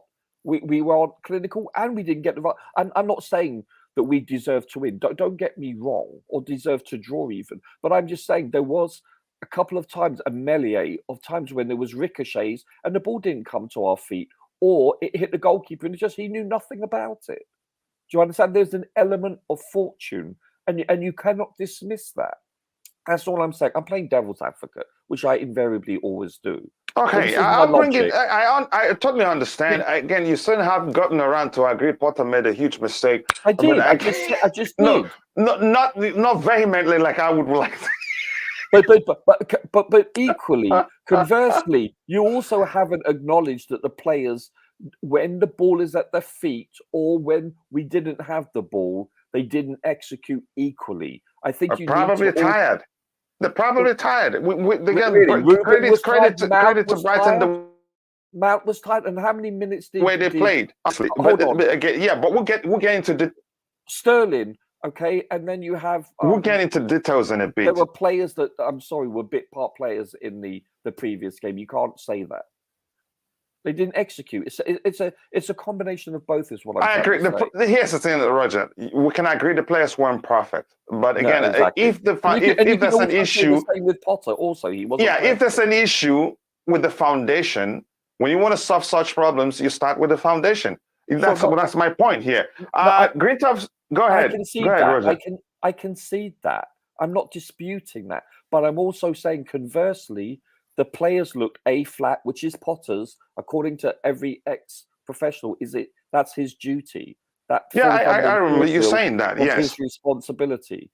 But also, you can say that they didn't defend well and were unfortunate, and they certainly didn't score well or often enough. They didn't test the keeper. Mm-hmm. Again, if you're watching 27 likes, take a second to drop a like on the stream and subscribe to the channel if you haven't. How can you slow the game down when nobody babysits at J5? I think under Graham Potter, he doesn't really need a babysitting. If we make the right selections, he applies himself differently under Graham Potter, really. But I get this analogy. It is really hilarious. But again, I get your point. But I think it'd make a difference. Do I think we wouldn't lose if had they started? No, but I think they wouldn't come at us that many times. We wouldn't lose the ball as many times as we did. It was like we get the ball, we give it back to them and say, come again, we're waiting. That was literally what happened. But I get your analogy there. Coach, he did. Yes. Coach, can I just say something? What is the common denominator for us playing really poorly this entire season? What is the one thing that is the reason? In my opinion, here's the thing: no matter how you argue it, everything stems from the midfield. It's always been the midfield. It's the lack of, and this goes back many seasons when Kanté it didn't just start now. Yeah, when Kanté doesn't play, we look a completely different team. He masks our deficiencies. It's as simple as that. He has done since the day he arrived. Yeah. He did all those positions, but they're just having a conversation there. Let's see anything else to address it. Defensively shocking. Pulisic was out of the Cucurella, had a poor game again due to the opposition coming at them too many times. It's as simple as that. Philip Mukama, thank you so much for finding the time to join the show. And if you haven't, please do drop a like on the stream to help us reach more people. And subscribe to the channel if you haven't. Thank you so much again for all the support. The club needs to be more ruthless. We cannot hold favoritism when we are trying to win the game. When we get into that, I need to find out why has Raheem Sterling started all these games. Again, you can say even to the detriment of the team. Again, I just don't understand why, and I'm serious about that. He says again, now we don't play with a judging. We don't have a playmaker to control the midfield. The TT was right. We need a defender who can defend, not, again, a number 9. I think I understand that argument a bit. Come on, guys. So please like and subscribe. I got 28 likes. Let's try to get it to at least 100 likes by the time the show ends. The likes do go a long way. Let's see anything else to address here. Yesterday's fault was solemnly... So again, that word I can't pronounce it. How do you pronounce that word, really? solely. Okay, solely. Then again, solely just remove the LE in the middle and just make it SOLY. And it'd be easier, really. What the heck is that? I said, again, solely can, on Potter. I said earlier, again, I said very early that having wingers and wing back rows gives you huge weakness as we haven't mastered it yet. Doing it against Brighton was a poor decision. Again, thank you for saying that kindly. What does RSL offer to the midfield? He doesn't tackle, he doesn't create much, and he doesn't, again, orchestrate play in position. Here's the thing, I think he's a victim. You could say he's gradually becoming a victim of the same situation that John Mikel Obi found himself in. He was a circle player. He was a Silky player before Mourinho came, and again, before Mourinho got him and converted him into a defensive midfielder. Loftus-Cheek, unfortunately, may have to leave Chelsea to fully reach its potentials, because again, he's capable of doing more as an 8. On the flanks, you could see what he's capable of doing. I am not a big fan of him playing in the midfield area, and whenever he plays, whoever he's paired with, there's always a problem. And what Ty highlights the most whenever Loftus-Cheek plays there is how many times he gives away the ball. But unfortunately, nobody picks up that. I want him to play on the flanks. He enjoys the spaces there and does better for the team on the flanks. Usually, I'm not going to say he's useless, because it's not his fault. He's a victim of his versatility. Really, that's why I think Thomas Tuchel has actually played him in a defensive role as a centre back before. I'm a diehard Kukurea fan. You guys gonna fight? You guys are fighting me now. He was exposed by Sterling. Thank you for saying that. This year on my side. Let me see what we have here. My point is, we don't have a midfielder to protect the ball. Then why are we playing 3 at the back? At least be able to control the game. So again, the pressure isn't that much. Brighton needed it more. Sorry. Sorry, what did you say, Ty? About what happens with the back 3. I mean, okay. It's funny. It's Brighton needed it more, and we were just poor on the day, and Brighton deserved it more. Again, deserved it from minute 1. The formation didn't help. Also, especially the formation, the selection didn't help. As it finds pacey, stronger match, and Trossard. He actually didn't he play centrally? Correct me if I'm wrong. Natiti is the same. Y'all will remember. Again, Potter probably told the players to let Brighton. They are my old team. I want to compensate them. I want to give them a chance. Billy's random clips. Nice to see you here. I think that's the first time I'm seeing you here. Again, if you're watching, if you haven't, take a second to drop a like on the stream and subscribe to the channel if you haven't. Thank you to all the support. I appreciate that. Jorginho getting absurd hype here once again. It's really not absurd. Again, did he not get exposed against how many times, really? Again, how many times? Check how many times you say he gets exposed to how many times to our plays go through him. Again, convert it to a ratio and see if it is bad or not, if we're being truthful really here. He just gets this. The second point is actually wrong. He was exactly. Again, did he not leave the midfield line against Salzburg and not to cause us to concede? J5 would have would not have fixed things. I disagree with you. I'm not saying had they played that we're not going to lose, but it would have been different. Brighton won't come at us as many times as they did. Even if they pressure him, even if they target him, he still plays his game. But because he's not a machine, he's a human being, every now and then he loses the ball. If J5 played against Silva, would have not made a back pass. It's as simple as that, because he will be in the perfect position to receive the ball. Also, we will have good possession of the ball. ROC is not good enough to play in the midfield area. It's not his thing to play again. And we had 2 players that aren't capable of controlling the game, and that's a huge issue. But unfortunately, most people don't see it that way. I'm going to come to you, Rodrigo, because there's so much to read. And if I try to read them all, that's what we do, and the show comes to an end. But please, before I go to Rodrigo, if you haven't, take a second to drop a like on the stream and subscribe to the channel if you haven't. Rodrigo, you have the floor, brother. What do you think really happened? Oh, my head was hot yesterday. Couldn't sleep properly. First of all, I wanna disagree with everything Roger said in block. Oh, Good I'm morning, happy. sir. I'm with you. Let's go for him. Good morning to you too, Rodrigo. Let's go get him. Get him. Go Yeah. ahead. I'm Morning. listening. I'm not feeling the love. Yeah. So I want to dissect the game. First thing first, I think to start with, Porter maybe was arrogant to put a lineup like that against Brighton, and I don't understand why it was the point of resting Aspie. Aspie didn't play against Salzburg, and he I only agree with that. and then he did. I don't think he started against United. I might be wrong, but I don't think he played the full game in that game either. So the solution was Ben Chilwell too. and Ben Chilwell too. So the solution for me was to play a flat back four. And I remember there was a game I kept saying, why playing all three centre backs at the same time? Yeah.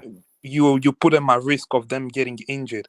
I think it was a Brentford game. You play all three centre backs, the only three centre backs that we have, and put them all at the same time. Why didn't we tweak a formation to play back four, so that at least we have someone on the bench? Now we're struggling. We have to shuffle people around, and that formation they put against Brighton yesterday was suicidal. We knew, everyone after the Salzburg game, everyone said what Salzburg exploited the wide area, but obviously they didn't have the quality to do that properly. What led to, he allowed all the attackers to be 1v1 versus the defenders. That's the worst case scenario you want for any team. You have Chalobah being dragged way wide, way too far apart to Thiago Silva, and you have Cucurella on the other side was also dragged far apart to Thiago Silva. So again, the formation was completely wrong. He got the formation wrong, and he's been doing this for, I would say, 5 games in a row. Even the Salzburg game, we won 2-1. We all saw that. We saw a lot of mistakes. I know. Yeah, but had they been clinical, it would have been a different story. Exactly, because I remember after the game, I was actually happy. I was like, "Oh yeah, we played well." And then on the show, you pull up the numbers of that games. That opened my eyes. I was like, okay, maybe we weren't that good in this game. We could have lost, and that's been the case easily. And we took almost 30 minutes to talk about why he shouldn't make such selection in the Premier League. Exactly. So that's why I think I attribute this loss 100%. Yesterday I was at 90%. After having seen highlights, I give it 100. And if you rewatch it, you probably make it 120%. Yeah, and then after that, probably be Potter out. So maybe I need to stop watching. Please don't pick up the panic boss key again, please. But go ahead. Yeah. So yeah, even the midfield, you guys are blaming Loftus-Cheek, but I think Gallagher was also to blame. You have 2 people that can't control the ball, that can't control the tempo of the game, and then you have another. But Rodrigo, really, do you know how much running Gallagher did on this day? In this particular game, yeah, he got 8.2. It was the 8.2 he got wasn't really because of how many chances he created, but because of the amount of work he did, running back, defending, helping these guys, and he shouldn't be starting against Brighton, really. But go ahead. Was that a cardio, a marathon session, or a football match that we were watching? Well, that's why the manager wants him on the pitch, because of the running, mainly. Go ahead. So he can't control the tempo. He can't control the pass when he's under pressure. I don't think he's good enough to play in the midfield 3, and you should expect people to have control of the game. Him and Nick were also to blame. And playing someone like Raheem Sterling at wing back, when you're a wing back in this formation, if you lose the ball, you expose your team to a counter-attack straight away. There's nothing you could do would help. You lose the ball in those areas, especially as he pushed them too far up the pitch, and then the gap between them and the centre backs are too big. Once they lose the ball, that's it. The centre backs were exposed 1v1 every single time. So he got this one wrong, and I'm sorry. I don't think he has the temperament to drop certain players. That's my biggest worry now. I don't mind him keep fixing the formation, but if I could see that this guy can actually drop certain players, then I'll be happy. Like, for example, why did he drop Aubameyang? You need to build momentum with a striker. You can't keep changing and changing. You remember when Aubameyang was on a scoring run, and then for some reason he dropped him. I think it was against Brentford. Like, why? He should have started again to carry on that momentum. So strikers rely on momentum. Repetition. Repetition. You keep changing formation every game. Keep changing. I don't really mind the personnel much. It's the How formation. about taking the process slowly, not be drastic about it? Exactly. Why don't you? Yeah, exactly. I don't mind if he stick with a formation and a style. Yeah, fair enough. But like the games I'm watching, these are ping pong games. Is you take the ball, we have the ball. Maybe we're gonna outscore you. We're gonna win the game. That's not how a big club should work. We should dominate teams. We should limit the teams, the opposition shot on target and chances creation. But we haven't been doing that ever since. And teams have been racking up more corner kicks than us. What does that show you? Yes, because they keep a lot of pressure on us. Yeah, exactly. I think you can play Sterling. I'm not sure about Pulisic in a wing back in a 3-5-2 because you can take one of the midfielders to. Sorry, you can't play Sterling. You can't play Sterling in wing back position. Sterling in a 3-5-2 you can. No, because Sterling. This is not Sterling of 2017, 2016 Sterling. This is Sterling that has evolved to become a goal-scoring person. Sterling has changed his game. Sterling now only want to do, I feel like he want to lay the ball to the midfielder, make a run in the box and score. The best Sterling game you remember was against Leicester under Tuchel. That was his best game because all he had to do, his game is simple. You don't want to complicate Sterling game. You want 1-2s. You want to play on the shoulder of the defender. Yes.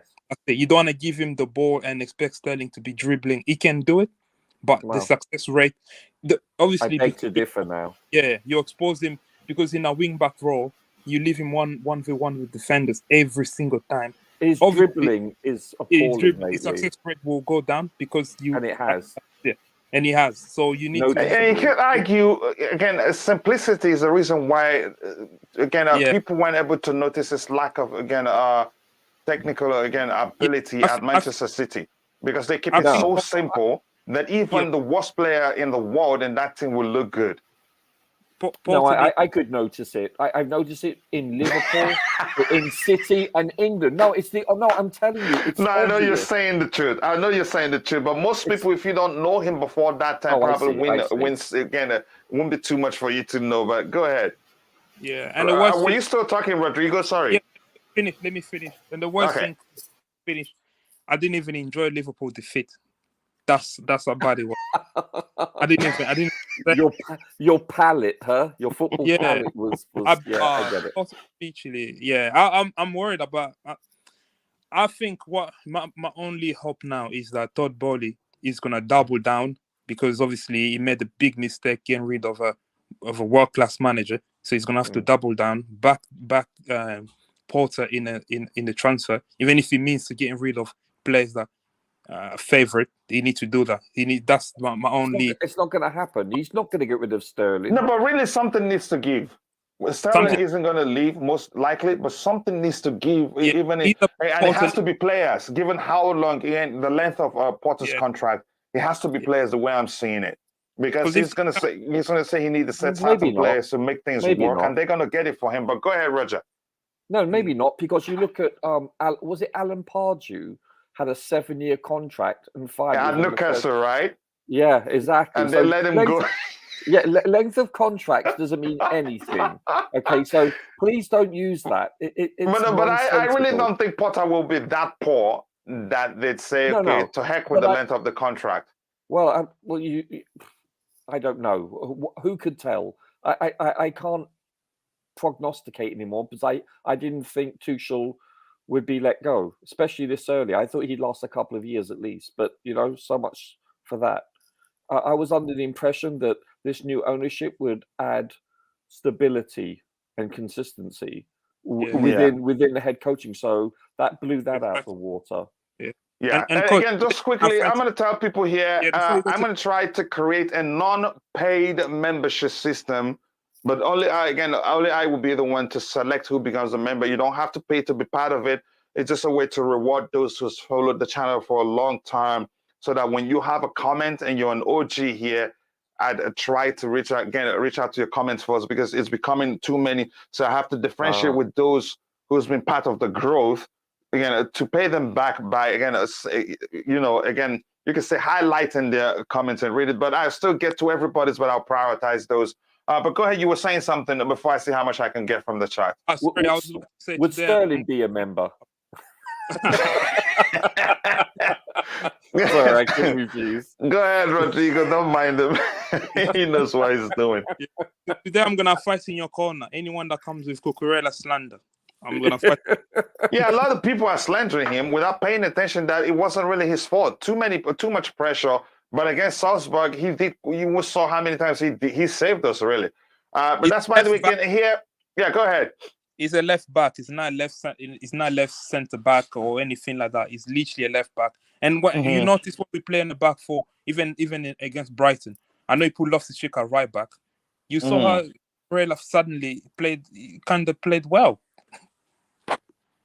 Yeah, that's the truth, guys. Again, we have 66 people watching, and we have just 31 likes. We can do better than that, guys. Again, Ty, when you get a chance, please share the link to your channel so more people can go join and be part of the growth we're witnessing in your channel now. Again, if you're watching, if you haven't dropped a like on the stream, we have 56 votes, really, and we have just 31 likes. If you took a second to participate, again, in the poll, you can do the same. It takes just half a second to drop a like.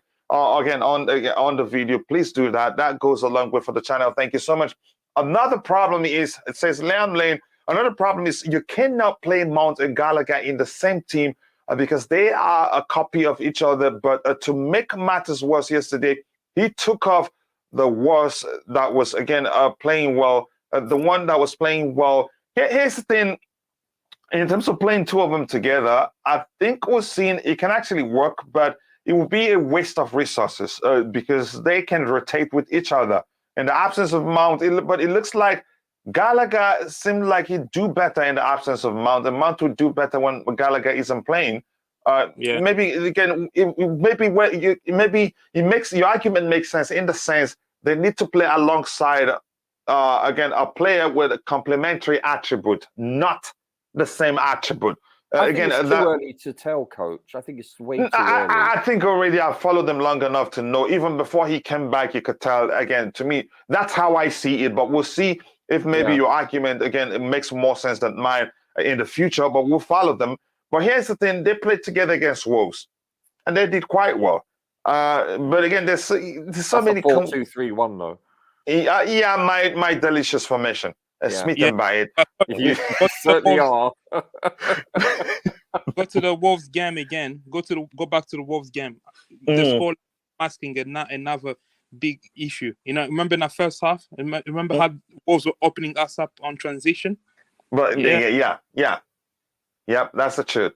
Again, the problem we had yesterday actually occurred to a lesser degree in the Salzburg game. But many were too hyped by the win to notice. Kepa was up. This is a delicious comment overall. Kepa was our best player for lots of games.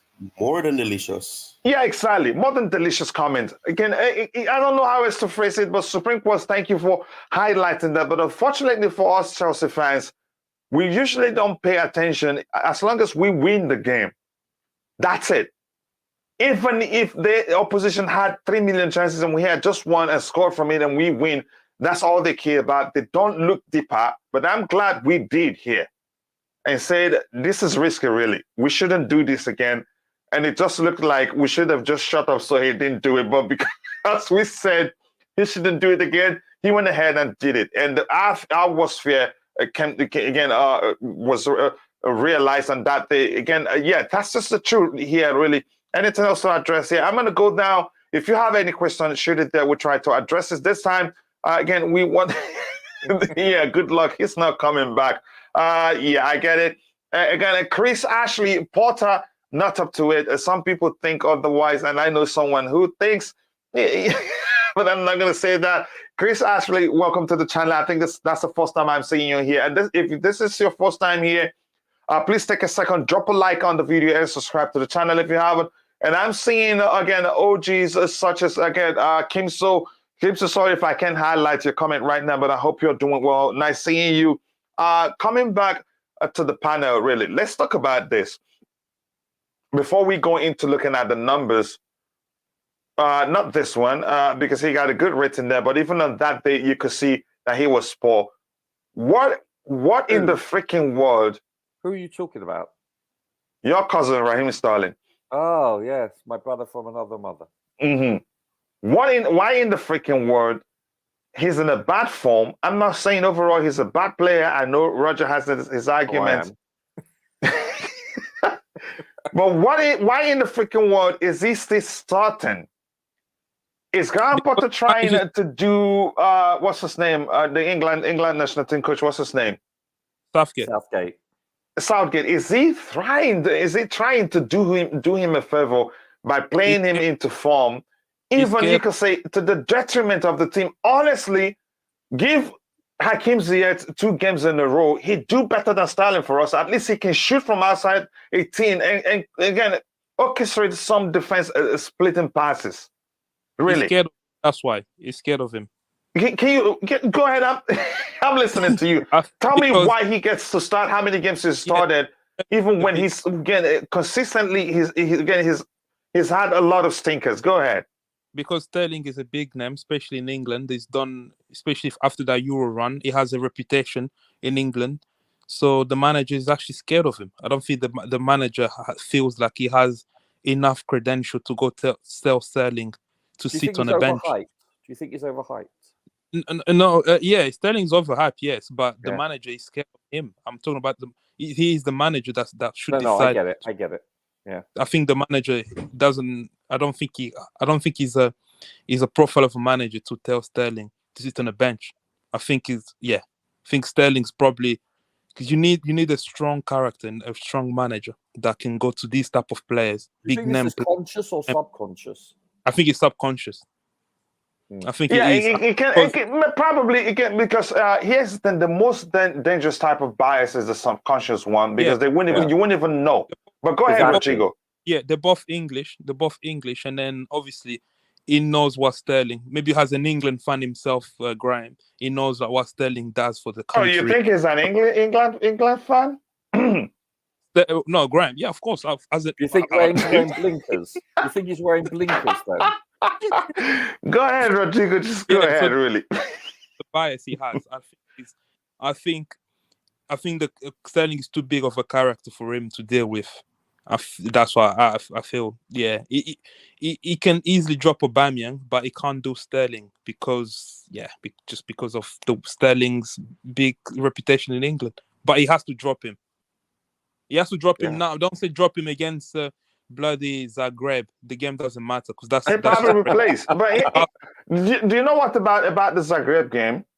Yeah, all those players we think we're gonna get a chance probably won't get a chance. Why do I say that? He needs to fix the confidence of those that disgraced us. That's a big mistake. Yeah, so probably he would want to play them, get a win with them. And again, probably to him, that would you could say reset their mindset. Yeah. So that's bad news for Zakaria and the likes of Chukwuemeka that we lost this game. But go ahead. Imagine this a manager that said he's never even been into a Champions League game, right? How is he gonna? I just feel like the dynamic is wrong. How is he gonna? Well, he actually corrected that. He actually has been to one prior to. Oh, it's been. Yeah, he went to a German. What? Yeah. I think he said in an interview later he forgot he'd actually been to one. So yeah, what credential does he have to tell? You can say that about every single coach. But here's the thing: going to watch a Champions League game isn't a class as to how you be a good coach, really. Exactly. If we're being honest. Yeah. But go ahead, Rodrigo. Sorry for getting you on that one. Yeah, I think Sterling needs to be dropped. He has to be dropped, and I hope the manager open his eyes and drop him, because this guy is gonna cost him his job. Because what's gonna happen is if you keep playing him in right wing back position, Sterling's gonna get frustrated. You're gonna create cliques in the dressing room. They're gonna gang up on him, and then before you know it, we're talking about new manager. So yeah. Unfortunately, really. Again, if you're watching, again, take a second, drop a like on the video. 67 votes on the poll, but 36 likes. Come on, people, we can do better than that. I want to say welcome to the channel to Sadiq Rewan. Welcome to, again, Josh Da Vinci. RJ, again, welcome to the show. Again, I appreciate that. The coach has been very poor in tactics or on formation. Again, your argument, we all see things from different lenses. So again, you have every right to argue that. And Rodrigo, you're right that, again, Thiago Silva came out late against Salzburg, but that happened right after Jorginho came out and left, again, his midfield line. A lot of things that went wrong. I don't understand playing wingers at wing backs. It happens. It's a modern day game, but you only do that when you have capable midfielders who are able to read the game quite well, drift to the right to cover spaces if worse comes to worse, and also control the game so you don't have so much pressure on you. When we actually have, again, normal wing back players, yeah, but again, he shouldn't have taken that risk. He tries to get bigger players, good players, why they can't win one match. They play football or transfer. Good question right there. Again, if you're watching, again, and you haven't, drop a like on the stream and subscribe to the channel. If you haven't, why would you want to rewatch that game once it starts? I had to sit through it. For instance, Trauma turned off her TV and was getting her update from here, from the All Soccer perspective, the watch along. So I had to go through the pen for those that can, and was telling them what was going on. Yeah, and even get more than three replays, because one of them is a few seconds late than the other. So I used that one as a replay plus the replay too. So it's torture, but I had to really, and like I said, I yelled so much that my son had to knock and ask me if I was okay. Yeah. Thomas Tuchel says, what you get, what you deserve. Again, you could argue that. Again, Gallagher is running everywhere because we lose ball position. If he knows how to keep ball and RSC keep ball, again, Pulisic and Stalin would have stayed in position. That's the thing. So it comes down to the selection too, because these guys would know their thing isn't, they don't have the ability to control the tempo of the game. But I'm going to stop now. And again, Rodrigo, while I'm still with you, let me start with you on this one, because I already know the answer I'm going to get from Roger if I ask him this. Did you notice that if the ball isn't on the carpet, Raheem Sterling, even if he gets there 10 seconds before the opposition gets there, just forget about it. The ball will be the opposition's. He doesn't even challenge for it. Don't even. Yeah. And many times when he has the ball, instead of like releasing it quickly, he dwell on the ball too long, or he doesn't. I actually think he looks lost. Yes, I actually think Timo Werner. I don't know. I feel like they may be on the same level. No, I'll take Timo Werner anytime, any day. Because even if you play Timo Werner in the right wing position, you still see right wing back position. You still see energy. You still see commitment. You still see him fight. Whether the ball is on the carpet or in the air, you still see Timo Werner fight. Really, that's how I see it. But go ahead. Yeah, I feel like even his pressing is bad. It doesn't press. It doesn't. I think most of it comes from the formation. I think he's not playing in a formation that allow him to express his game, because Sterling has changed. He's not the old Sterling. As experienced as he is. Yeah, I still think it's I still think it's a formation. No, he's been. Here's the thing. No. He started well with us, but he's been this awful. Even when he plays closer to the final third, in the left wing or right wing position, he's still something is off. I don't know if it is his confidence. Even in front of goal against AC Milan away, you remember that goal that Alba had to be the one to shoot. He was reluctant. Rodrigo, you ever watch him with England? Do you ever watch him when he was with City and Liverpool? Yeah, I think I've never seen him this poor. He's bad, but it's not this bad. Yeah, something is wrong. He's not this poor, really. Something is wrong. I think he saved himself for the World Cup. That's why. Then he might not get a call-up, but I know, like Roger argues, again, Southgate is loyal to some players, and I think he's one of them, and probably gets a call-up whether we like it or not. Again, but Ty, what do you think about Raheem Sterling? The fact that again, what's his name? Graham Potter starts him. Even when he had three stinkers in a row, he started him over Christian Pulisic. Even now, you can argue he shouldn't even be starting again because he hasn't showed good form. What do you think? Do you think it's favoritism, or he's trying to do England the favor, even whether subconsciously or not? I want to get your thoughts, really, Ty. I said this 2 games ago, I think, or is it 3 games ago, where I said I think this is slightly English bias. It seems like it is. I mean, even Is it still even slightly or obvious, you think? no, I think it was I'm talking about what I said then, and I know Mhm. it looks like it actually is English bias. I mean, you cannot be playing English players that have not been performing good consistently. It's like he's trying to play him into form, and that is not possible. You can't play somebody into form if they're not if it's obvious that it's not only about them not scoring goals or something. It looks as if he's hesitant, like you said, to take shots. He looks as if he doesn't know what to do. He doesn't he struggles to keep hold of the ball. He's not able to control it. I think that Potter is slightly showing bias now towards certain players. And right now I think in terms of Sterling has been really poor.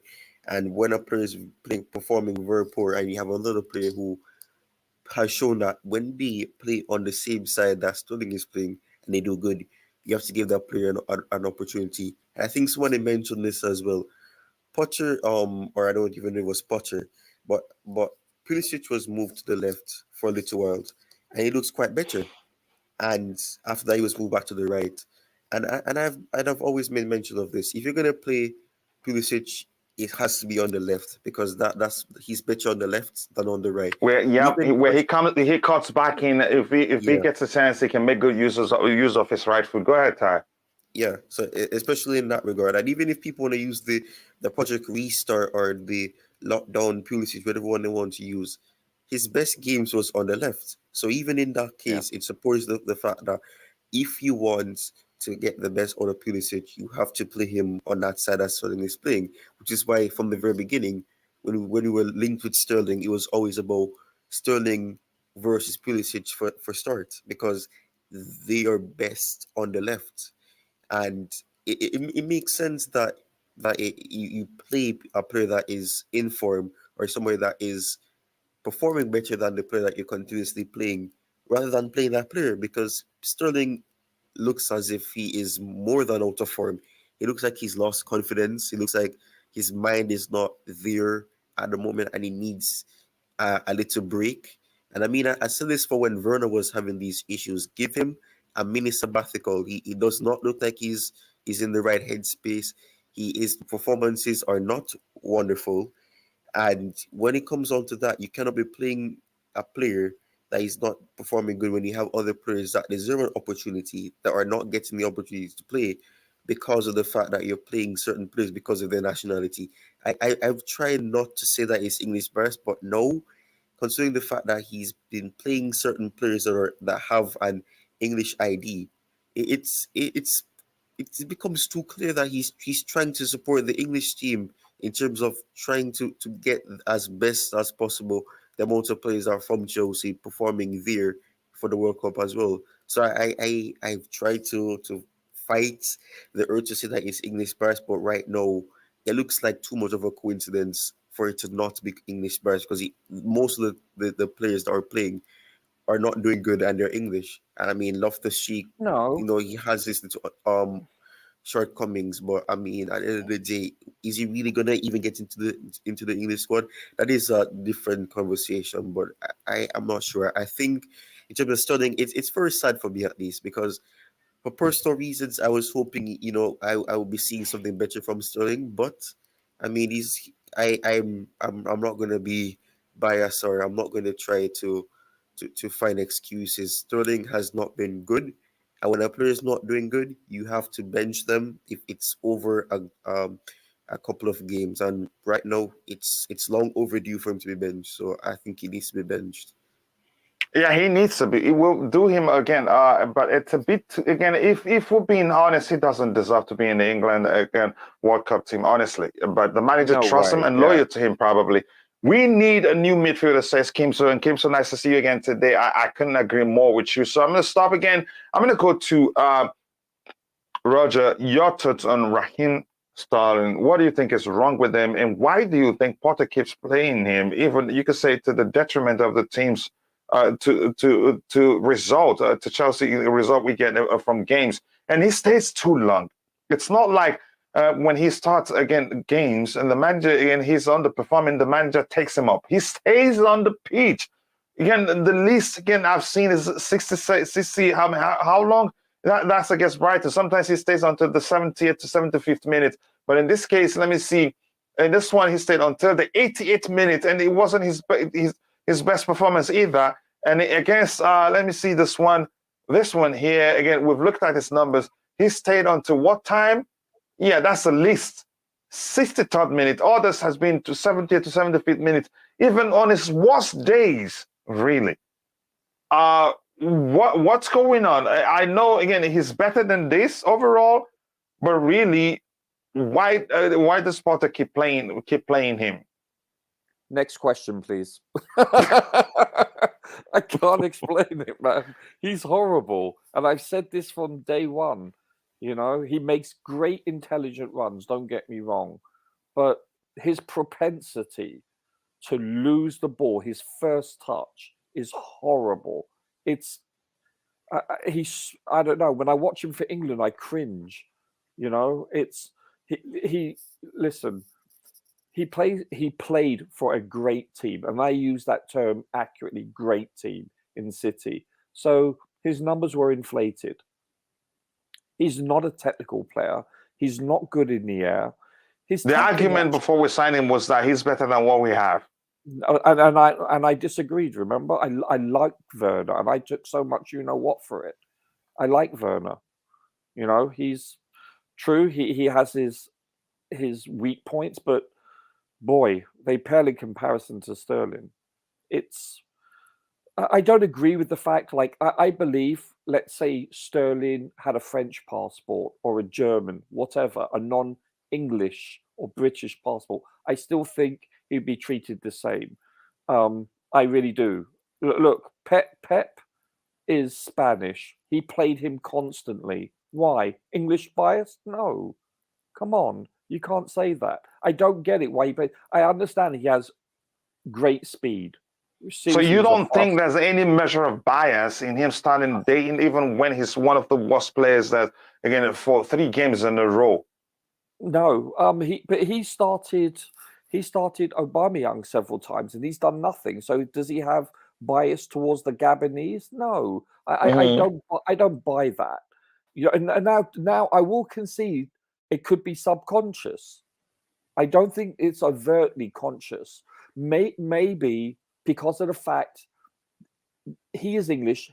This is an English team.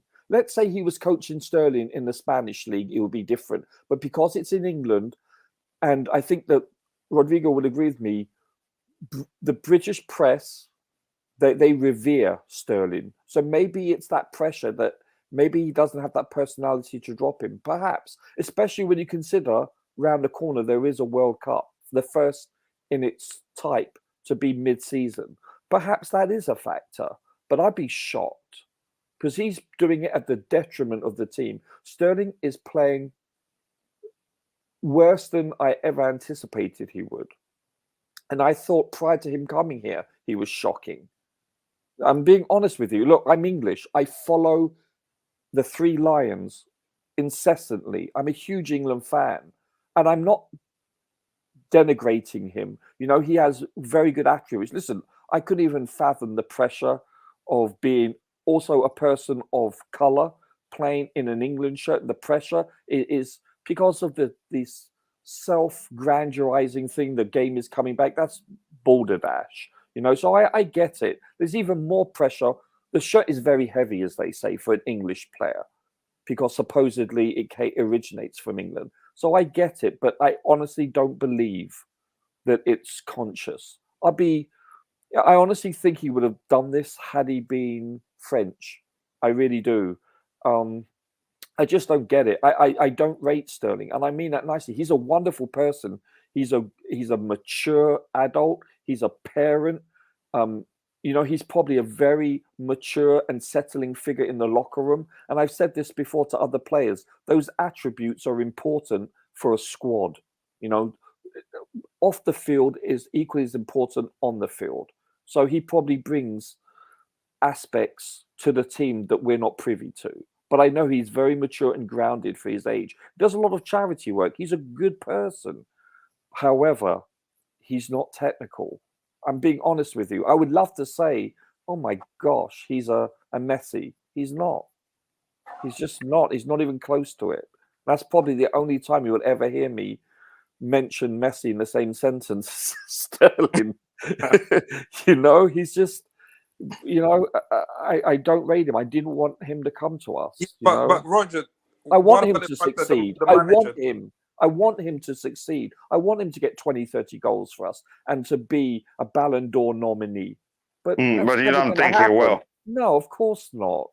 No, I'm being honest with you. And he's an English player, and I'm an Englishman, and I'm telling you, no, I don't. Yeah, but the English American.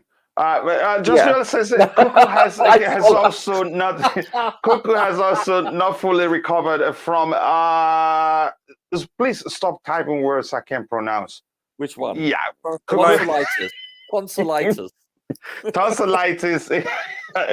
He had and he's lost weight, so he's not himself. I still don't think however badly people think he played, it was his fault. I think overall the whole team sucked, really. And again, if you're watching, I'm sure you can see Ty Talks, again, the link to Ty Talks YouTube channel. Please go and subscribe and be part of the growth we're witnessing. Let's help him get to 1,000 subscribers as soon as possible. We only have 4 world-class players in our team. Dundee United level players. Again, Salzburg is weak. It's about time we stop hyping another win to them. The main reason I criticize Kukure is, again, because he's familiar with the LCB role in Porter system. He should be better. So much pressure on the team, and that, again, it'd be difficult to not have a bad game on the day. But just quickly, Rodrigo, I'll come to you in a bit. And we want to wish, again, Omari Hutchinson a happy birthday. Once the game is done, I produced a birthday short video on his behalf. And thank you for highlighting that to my friend and brother, Liam Lane, always keeping us updated. Happy birthday to Omari Hutchinson. That's a talent I'd see break into the Chelsea, again, first team as soon as possible. So, again, thank you so much for updating us on that. Happy birthday, Omari Hutchinson. We look forward to seeing you in the first team because what we're seeing sample of what you're capable of doing. Go ahead, Rodrigo. That was a very nice gesture from Graham Potter to bring him on his birthday, and I mean now bring him with the. That was very, very good. I think that's good. But the foundation wasn't good enough to hold the fort, so he gets a chance to play really. Exactly. Yeah. He couldn't, because had we done well, let's assume we're winning 2-0. Again, even 1-0 towards the end of the game, he could bring him on and start from there. But I think we'll see him in the first team soon because he's such a talent. And we signed him on the ground, Potter. So a lot of work was probably put in before we went for him. But go ahead, Rodrigo. You wanted to say something? No. That's what I wanted to say. I want to say it was a very nice thing from Graham. It was a nice gesture. Yeah. That will really go a long way. So let's talk about this, Rodrigo. Here's again the lineup here. Any player you want to talk about, we'll bring up the player's number. And again, let's see. Really, again, he's got a 4.4 rating, but you can say he wasn't. Yeah. Sorry. For me, both the all the centre backs. There was a time in the first half. Yeah, I don't know if you guys noticed it. Thiago Silva literally look on the bench and say, "What do you expect us to do?" Like, because the pressure was relentless from Brighton. We keep we're literally 1v1 in all situations in defense. That's the worst case scenario as a defender, to be 1v1. And Thiago Silva literally after clearing the ball, assume like having a glance. So the stare that he has sometimes when he looked like this is not working, and he looked toward the bench, and you could see like he was probably saying like this is not working. You need to do something, change something now. Yeah. Again, Yeah. he didn't change it at the time. And just quickly, Rodrigo, before we look at the numbers again, being honest, do you think again some people the day first time we talked about it here, I think it was my brother IBZ that argued otherwise that he makes in-game changes. He does that, but really in terms of personnel, does he make changes late or does he make changes early? Oh, it depends. Sometimes he does make it early, like we've seen it, but I feel like it's still not early enough for my liking. Sometimes, like yesterday, demanded that change. Yesterday, he was crying for Aspie to come on, and then he played Ruben as a right back, and Ruben you could see was leggy. He wasn't even running, and I mean 1-2s easily, where he demanded to have a proper defender there. So yeah, again, yeah. Yeah, I agree with you. Well, Roger, before you talk about that, again, let me say again, if you're watching and you haven't, please, it's not fair that we have 90 votes on the poll, 90 votes, but we have just 44 likes. Please, again, we should be doing better than 44 likes. If you haven't, drop a like on the stream and subscribe to the channel if you haven't. The likes do go a long way. Roger, your thoughts. Do you think he makes changes on time? To me, I think that's one thing he has in common with Thomas Tuchel that I don't really like. Sometimes it takes him too long to make the most important changes in the game. Like again, but just go ahead. I want to get your thoughts, but don't be his lawyer this time, please. No. Actually, I agree with Rodrigo. I believe wholeheartedly every word he uttered. I totally agree with because I've seen him make adjustments in games early. Like in the 35th minute or the 32nd minute, sorry. But yesterday, you could tell within the first 10, 15 minutes that we needed to go to a back four and bring on Aspie. I was screaming at the TV to do that. I didn't get it. So I totally agree. I don't know. Yeah. I don't know what to say. That should have happened a lot earlier.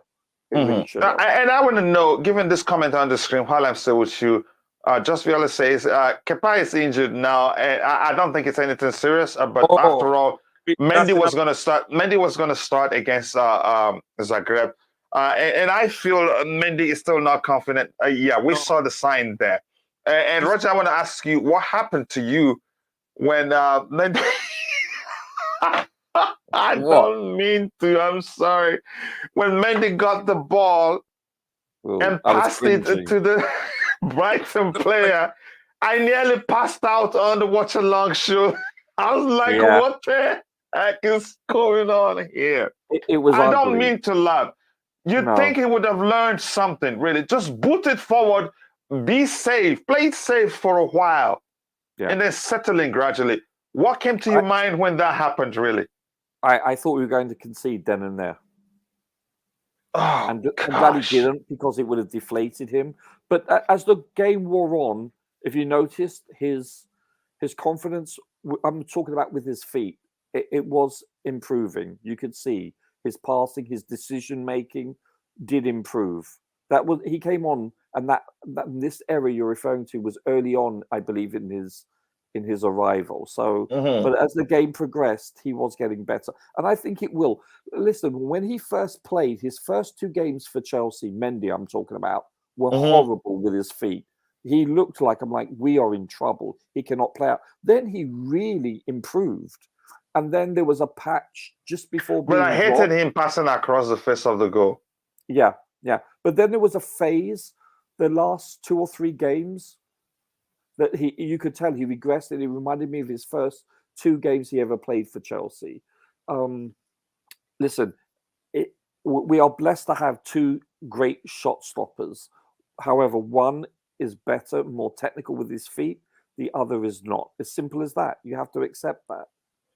Just like Jorginho, accept the fact he doesn't have blazing speed and upper body strength. You have to accept it. He's a good goalkeeper. Mendy's a very good goalkeeper. I mean... but it doesn't really look like he's back confidence-wise. No, but he will be after a game or 2. I think you have to give him some time. Let's be fair. You know, he could easily progressed to where he was at his best 6 months ago or so.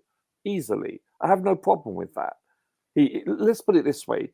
If we have to rely on Mendy as our starting, I was about to say quarterback, as our starting goalkeeper, I have no problem with that. He's a top-notch keeper, period.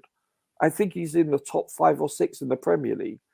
And if we have Kepa as our starting goalkeeper, I have no problem. He's a great shot stopper and his distribution is excellent. So we're blessed. Yeah, We're this is why I deep in that disagree with you position. again. Sorry, sir? This is why I disagree with you again. Sure, go for it. I don't want to see Mendy starting. Really? At all. Come I have on. problem when he starts. Even yesterday when he gave the ball away, I was like, oh no, this is again. Yeah, and passing across the face of the goal, that scared the life out of me. Yeah, Really. I know. I kind of took a deep breath when that occurred too. Yeah, and his anticipation is not great. Do you remember in the first half, you see how many times Kepa was coming up to anticipate Brighton's long ball? If that was Yes. Mendy, you know that, or maybe a red card. Yeah, we're Because in he's trouble. We're in trouble. Yeah, Mendy plays a lot deeper in his box. He plays between the 6-yard line and the 12-yard line predominantly. But Kepa is between the 12 and the 22-yard. When we have possession, he's always deep, but not as deep in the box. He's close to the edge of the box itself. He's definitely a sweeper keeper. They're completely different individuals, stylistically and physically, completely. But it's good though. We have. Listen, I think if you name the 19 other teams, I think we have the top 2 keepers for depth-wise. I'm talking about depth. I think we have the best goalkeeping squad in our team. I think I can safely say that it's we're deep. I really do. So let's go back to this now. Rodrigo, any players? Let's start with Chalobah. Really, let's talk about him. Because 4.4 rating, like you said, is poor. But let's leave everything he did. I don't agree with that rating. Yeah, I don't agree really. I think that it's just about again the own goal actually is what defines that rating overall. Accurate passes. That was a deflection, coach. That's a deflection. He's trying to block the shot. Yeah, that's unfair. Yeah, it shouldn't. That shouldn't affect his rating that much. Accurate passes 59 again 62, 95%. That's really good. And you can say it's not like he was opting for safer option. Touches 70, passes into the final third 4. He progressed the ball quite well, really. Accurate long balls 4 out of 5, 80%. That's excellent. Actually, tackles 1 out of 2, interceptions 1, recovery 7, dribbled past 2 times. I saw that. My test was saying that we saw that ourselves. Ground duels 1, 3 out of 6, 50%. Air duels 1 out of 2. So it wasn't the best of games for him overall, but it shouldn't be. But I thought he was solid. Yeah, that's ridiculous. Yeah. That's absurd. I thought he was solid. I'm going to be. He was indeed. Rodrigo, what do you think? Yeah, it wasn't helped by the formation. That's it. Yeah, he was isolated. Let's say the selection, because we've played the formation before. Maybe the selection, really. Selection, yes, the selection, yes, because he was isolated versus two attackers most of the time. He had Estupinian and Trossard, or Mitoma, the other Japanese guy. So at times he had 3 people around him because there was no help from Gallagher or Pulisic. Look at the second goal that Brighton scored. Yes, that's all exactly. on Pulisic. But I shouldn't blame him because he wasn't there to defend, really. He's expected to drop back and support. He was expected to drop back and participate in the defensive phase of the game. Sure, but you do have defensive responsibility. He lost his man. He's a fish out of water, basically. Yeah, So that's what I'm saying. If again he goes back to playing in a back 4. If you had a back 4, you'd have had Aspie on that side, and then Chalobah. All Chalobah has to do is go support Aspie, and then the defense can sort of like shuffle to that side. But in this game, he literally left him isolated with at times 3 Brighton attackers. You can't expect him to do much. Island. Yes, he was literally, yeah. And he did all right, I feel. from like, obviously we're looking at the stats, but from eye test wise, he scored highly on eye test, and he's still Yes, unbeaten. I agree. Like what Roger said. So yeah, You scored highly on eye test. yeah, Chalobah. He scored Chalobah, highly. Yeah, for me, yeah. he looks solid. Listen, you've gone from Reece James as your right back to having Pulisic. Wow, that's a huge drop off. I thought he did very well, and he came close to blocking a goal. Instead, it was deflected off him. I thought he played very well. He passed the eye test exceedingly so. No, I thought there's no blaming them, really. No, I think he's a very solid player. In fact, I think he may be just as good, if not a smidgen, a soupçon better than Fofana at this stage. I'm really impressed with Chalobah. Yeah, I think we should look at, again, Loftus-Cheek here. Just 1 second. Again, Mario Minto, again, howdy, everyone. How are you doing, brother? Nice to see you here. I hope you're well. Thank you so much for finding the time to join the show. Roses are red, violet are blue. We are Chelsea. We want the confident to, but why is red in everything you just explained? So, yeah. But I get it. Again, we're Chelsea, and then we need to be confident. I understand that. That's really, believe me, I'm serious about that. Again, it says that rating is right. Again, he scored an own goal and was, again, being bullied by Brighton attackers. But if he didn't score, it was the deflection. If you're being honest, why you got at him too many times? He's only human being. How many people will he take on? He was very poor. Poor again, but the whole issue stemmed from the midfield. Did you saw the first goal by Brighton? Our defense are so lazy again to kick the ball. The time, I get your argument. It looks like you're using a translator. I must say, I think the Chalobah's rating should be lower. To be honest. His error in the second goal, half against Enciso was awful. He's been good recently, but this time he's sucked again. Of course, again, this is still on a Porter. I get your argument, but I'd say. What game did you watch? Yeah, if you recognize that the whole thing stemmed from the midfield, I wouldn't blame him that much.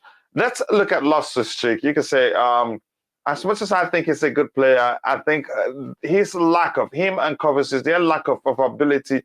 The lack of abilities, again, from both to understand when to slow things down, when not to be in a hurry to go forward, is the reason why, again, there was so much pressure on the defense. Consider chances created 2, and that's good to see. Let's see, again, blocked 1 shot, touches 72, successful dribbles 1 out of 2, 50%, passes into the final third, 50, accurate crosses 0 out of 1, attempt accurate. Long balls, 1 out of 1 attempt, 100%. That's fine. Tackles 1 out of 1. Clearances 1. Headed clearances 1. Recoveries 10. And dribbles. So he did more defensively, right? He did more in terms of. He was good. Yeah, but again, here's the thing. Can he do? He will serve us better in somewhere else. Really, I agree with you, 100%. Yeah. So again, Ariel Du's 1 out of 1 was fouled 5 times. He drew fouls 5 times because he guides the ball quite well.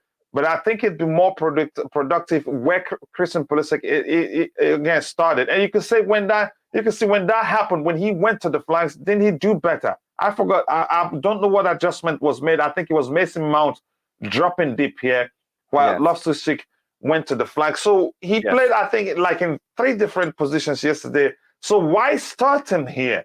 Because you can say it's clear now that is not his best position. He as much as he's enjoyable to watch when he gets the space to pass the ball or dribble past someone, but I think he'd do better on the flanks where he has the space to operate. What do you think, Roger, before I go to Rodrigo? No, I think that's a really astute observation. I agree with you. I really do. This time we're on the same page. You know what? I think he's a success of his or a downfall of his own versatility.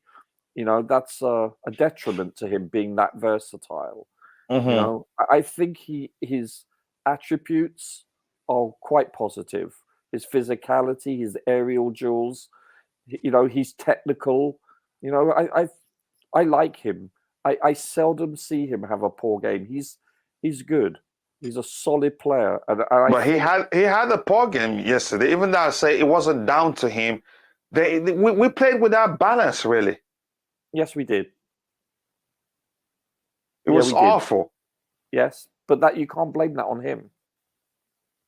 Okay, let's look at Mount's numbers. I'm going to say Mount wasn't good yesterday. He was awful. As much as I know my friend, again, Johnny will like this, I have to say he was awful yesterday, really. 90 minutes, total shots, 3. Let's see. Chances created, 1. Accurate passes, 46 of 52, 88%. Not bad in that aspect. Let me see. Shot accuracy, 2 out of 3. Touches 71, passes into the final third. 3, again, I probably did that when he dropped deep. I think so, because he played closer to the final. He played in the final third himself. Accurate crosses, 2 out of 5. And that's 4. Accurate long balls, 1 out of 1. Corners taken 4. Dispossessed twice. So it's a poor game overall. Ground duels 1 out of 6, 17%. Okay. Was fouled 1 time, fouls committed 3 times. So it was a poor game overall from him, really. Just quickly, again, you're talking to someone else. Like a 5 out of back formation is strangling our attackers. That's a good enough argument that this is the modern game, really. No matter what defenders, again, you have, if both of flanks are wide open, they will come under pressure and make mistakes. That's my argument. So this is another delicious comment. Let's just talk about that a bit, Roger. Being honest, yes, our defenders were poor yesterday. Even Thiago Silva himself was poor. But you could say probably when that mistake he made, he didn't see a passing lane on time. Yeah. He didn't see a passing lane on time. And that would have been different had Jorginho been on the pitch. But that's by the way. Let's talk about the fact that our defense was so much under pressure. Hold on, I just have to. So you've mentioned that several times, but he was on the pitch for 90 minutes versus Leeds, and Leeds pressured him and took the ball off him constantly. So there's another team that is very similar to Brighton, where they press. They're very physical, and you know what? Jorginho was on the pitch, and guess what happened? Exactly. Here's what I'm saying now. So this is my counter argument to you, sir. No. But did we play with, again? What players did we play on in the wing back position on that day? Chris James and Chip and Cucurella. So there was again. You could say again the issue on that day wasn't down to No, it was Loftus-Cheek and Cucurella. Yeah, they all looked tired. All our players looked tired. Even the manager got it wrong on that day too. Here's what we're saying here. I'm not saying. Hold on 1 second, but I'm just. You just said had Jorginho been on the field, he would have been more. He would have created gaps for passing lanes, etc. No, he would have controlled the game better. I'm not saying we win. There would have been less pressure on the defense had he started. That's just my point. Well, he I'm not saying he didn't do that for Chelsea versus Leeds, did he? So that's my counter argument to you, sir. We lost. Maybe I'll try to find that game, but go ahead with what you're saying, and I want to hear again Rodrigo's thoughts too. But go ahead. We lost that game 3-0. You know, we had 61% of possession. We had more shots, half the shots on target. See, they had 6, we had 3. We had more corners, but we had more possession. But it's what you do with it. Possession is a misleading stat. It's what you do with it. You see that often. I saw Liverpool lose. So you're thinking it's not important in terms of controlling the game? I want to understand what your argument here really. I'm saying that it's misconstrued. That now I understand what you're saying, and I give it some credence. You know, about controlling the game, but I've seen the biggest upset possession-wise, where I watched it live, Burnley versus Liverpool, where it was 82% compared to 18%, and Liverpool lost 2-0. So, you know, the possession, yes, it's a beautiful thing, especially when Spain, shall we say, revolutionized that concept with tiki-tac. But however, that doesn't mean the game is basically whoever scores the most goals wins. Okay, let's put it down to its most primal definition. And we create a lot of chances historically, but we're not clinical. So you can control the game all you want to, but if you're not putting the ball in the back of the net, it doesn't matter. I understand that, Roger. This is my counter. Here's the you, thing. sir. I get your counter, but I'm just saying what And you you do can- when the opposition come at you that much, you need to slow things down. And we weren't able Sure. to do I'm that not because the two I'm guys. not denying that. I'm not denying that. Exactly, that's my point. I'm not saying if Jorginho again started, he would have made so much difference that we would have won. But Sure. at least here's the thing. And he Managers slowed like him the because slowed of the his. game down. He slowed the Here's the game thing. down Let me versus Leeds and we still lost. That's let my me drop. point. Let me drop my point. Sure, Let me sure. come. Yes, sir. My argument is this. He's so good again at knowing when to do it. It comes natural to him. That's what he does as a register. Yes. Jorginho, after the first 6 minutes, actually, even on his worst day, we find a way to slow the game down. And if we're able to slow it down, they wouldn't come at us that as much as they did. It would have been much different. Honestly, believe me. I'm just saying, again, it comes to him naturally, at least after the first goal. But after the second goal, it becomes too late because we need a goal. We don't need to slow it down anymore. We needed balance in that game. Let me go back to that game again. We needed balance given we had just only 3 recognized defenders on the pitch. I hope you understand that argument. Let's look at it again. We had only 3 recognized defenders on the pitch, which means the only way, again, to get a favorable result and against a high-octane playing football such as Brighton was to have some measure of balance. And we didn't have that. You can achieve balance by controlling the pace of the game. And we couldn't do that. And these two guys, defensive aspect of the game or reading the game isn't their strength or strongest suit. Both of them. As much as they're quicker than Jorginho and are able to, race again with any player, catch up to them and put in a good tackle. But what you get from Jorginho is, as bad as he is in terms of physicality, in terms of not having the pace, in most cases he still reads the game quite very well, and you'd find him in the right position, stopping the opposition from doing damage. He does that, and I know you can agree with that. And that would have made a lot of difference here because we didn't have traditional wing backs in the wing back position. So control of the game, controlling the tempo of the game, the pace of the game would have been key to slowing for things not to be as worse as it happened yesterday. Because in most cases you've been looking when Brighton and us, you just see again Kovacic and Loftus-Cheek jogging back like this, not even reading the game, or not in picking and choosing when to go forward or when to stay back. And to me, I still come back to blaming Potter for the selection. It was suicidal, really. But I get your argument. Jorginho being on the pitch again doesn't say we're not going to lose the game. No, it doesn't really. Sure. No, I get it. So I'm looking at the stats versus for Jorginho. Different game, I admit, versus Leeds when we lost 3-0. He only had 36 touches. Okay, we had the ball for 61% of the time. Tackles 1 out of 3. Do you understand? He wasn't that much of a factor. Do you understand that? This is what I'm trying to say. You remember we also got a red card in that game too. Right. But I'm saying, though, do you not understand that listen, I understand and appreciate what Jorginho brings to the team, what his dimensions are, his positives, and correspondingly his deficiencies are. I get it. I understand. Virtually every player has that. They have positives and negatives. But I'm just saying I think if Jorginho was playing, we'll never know. We could have won 10-0. We could have lost 10-0. We'll never know, hypothetically. So you're saying he wouldn't have made any measure of difference? I didn't say that, sir.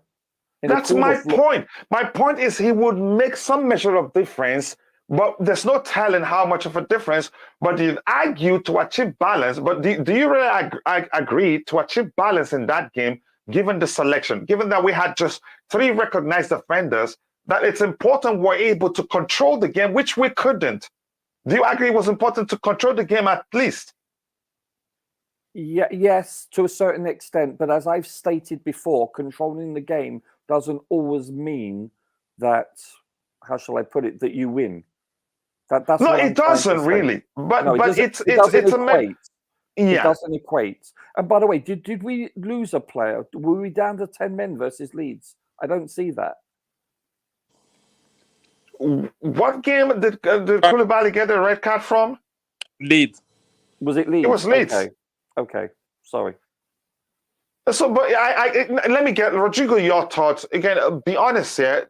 I know that doesn't mean if had he started that would win the game. Would he? Do you think it'd make a difference really? Yeah, it would. It would make. It would have. Just elaborate. Yeah. Please. So the way Jorginho plays naturally, the way he commands the game, it would have slowed down the game. The ball retention would have been better. They would have pressed him. Conversely, what people have identified how to go at Chelsea is by pressing Jorginho because he's not physical. They can easily get the ball from him. So you can conversely say that's an identifying aspect of an opposing coach how to go after Chelsea. But you can counter that by obviously when you press Jorginho, that means you're committing more men on him. Sure. So exactly, which we can exploit really. Yeah, exactly. Yeah. Really? So, but go ahead, Rodrigo. Go ahead. I'll let you finish. But Jorginho releasing the ball quickly, and he's capable of doing that. So we've seen that in the Salzburg game as well. He was the one that was controlling it, because otherwise the Salzburg game was also back and forth like this one. But the difference was we had someone who. But he made a difference. At least we controlled the game. Yeah, and Jorginho in a 3-man midfield is better than a pivot. So like yesterday, we're playing with 3 people in the midfield. It would have suited him. Sure, we controlled the game, but we basically won the game because of the outstanding play of our keeper. They were not clinical. Yeah. Part of it, there's no taking away that from Kepa Arrizabalaga. Right. But here's the thing. I know fully well that you understand my argument. Yes. Because mine also. I do. I do. That's why I said Jorginho starting doesn't necessarily mean we will win the game. But he makes a difference in the sense. I grant you that. I can exactly. That. But conversely, I'm also equating it to that doesn't translate into victory or even a draw. And I agree with you. Yes. And I agree with you, but it doesn't make any sort of sense that he started. You see these guys. Do you see these high numbers? But you know, especially the defensive area. These 1, 2, 3 defenders. The high numbers they have in written isn't because of how well the overall team played. It's because of how much defensive work they had to deal with on the day. Yes. So for them, how much running they did, especially Gallagher, if you're going to stop them, find a way. You should understand first they did a lot of running. They find a way to make it so that they don't have to do too much work. Part of it would be controlling the game and also going to a back 4 where somebody starts centrally with Thiago Silva. That way, he'd had a little less to do than when he leads centrally. Sure. But go ahead, Rodrigo, if you're not done with your thoughts yet. Sorry, Rodrigo. No worries, Rodrigo. Go ahead, Rodrigo. Yeah, it's just that it would have made a difference. It would have slowed down the game. Yes, we agree on that. Maybe the scoreline would have been 4-1. And also, Jorginho always make himself available for passing lane. I think Thiago Silva, that first goal, I think he was struggling to because Kovacic and Ruben, they hide from the ball. Jorginho a lot. I don't think Kovacic does. But yes, I agree. Jorginho, he likes to form triangles. I get it. Yes. And he fights again. He positions again. He creates good passing lanes. And Thiago Silva didn't have too many of that yesterday. But go ahead, Rodrigo. Obviously, the few times he cleared off the line, but before that, it was the same thing because Thiago Silva didn't have options, and then end up giving the ball away. And then we didn't concede from that. It was, I think, he cleared off the line, and then another one he cleared off from a corner. But after that, we conceded because Kovacic wasn't showing himself, wasn't making himself available, and Ruben, where Jorginho would have been there. Yeah.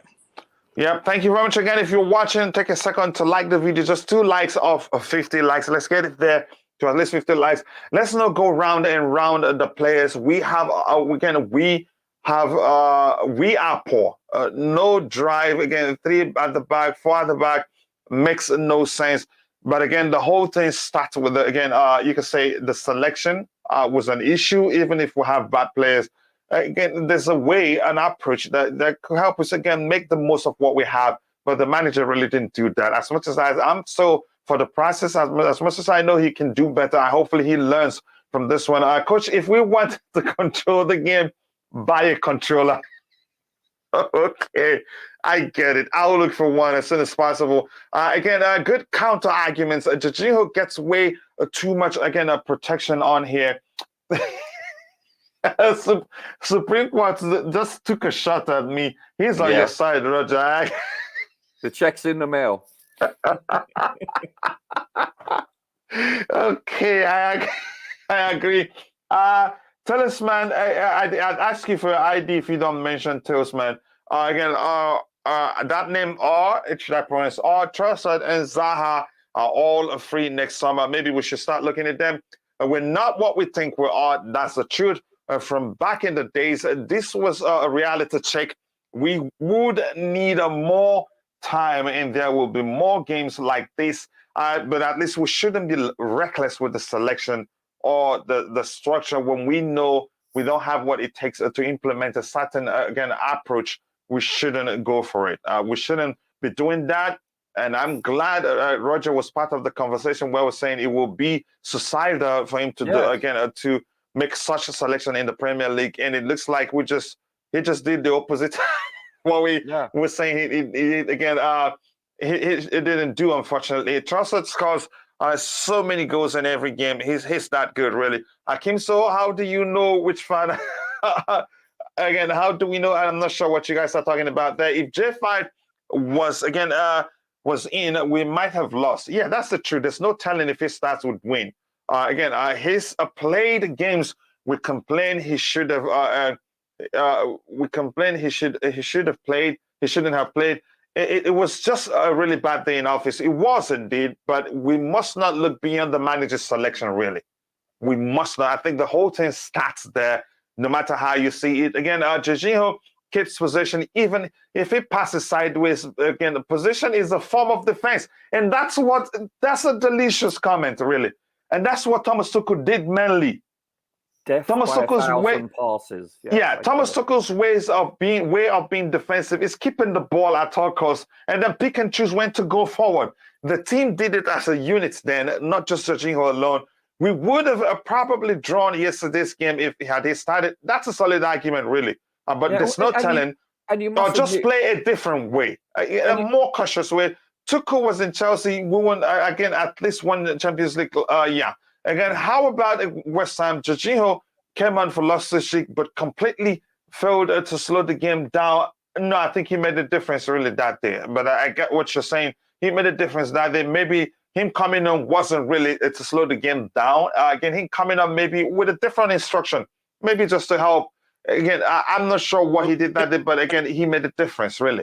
And that's not the first time we're seeing him coming on and changed the game. I understand, again, there are games he can slow things down, but it depends on the environment. I agree with you, really, and I'm enjoying your contributions in the chat. And like I said, I'm going to create a non-paid membership system so that I can, the reward those that has followed the channel of what it gets is to, again, I will prioritize reading their comments. But that's why, though, again, what do you guys want? 1 minute, J5 is too slow.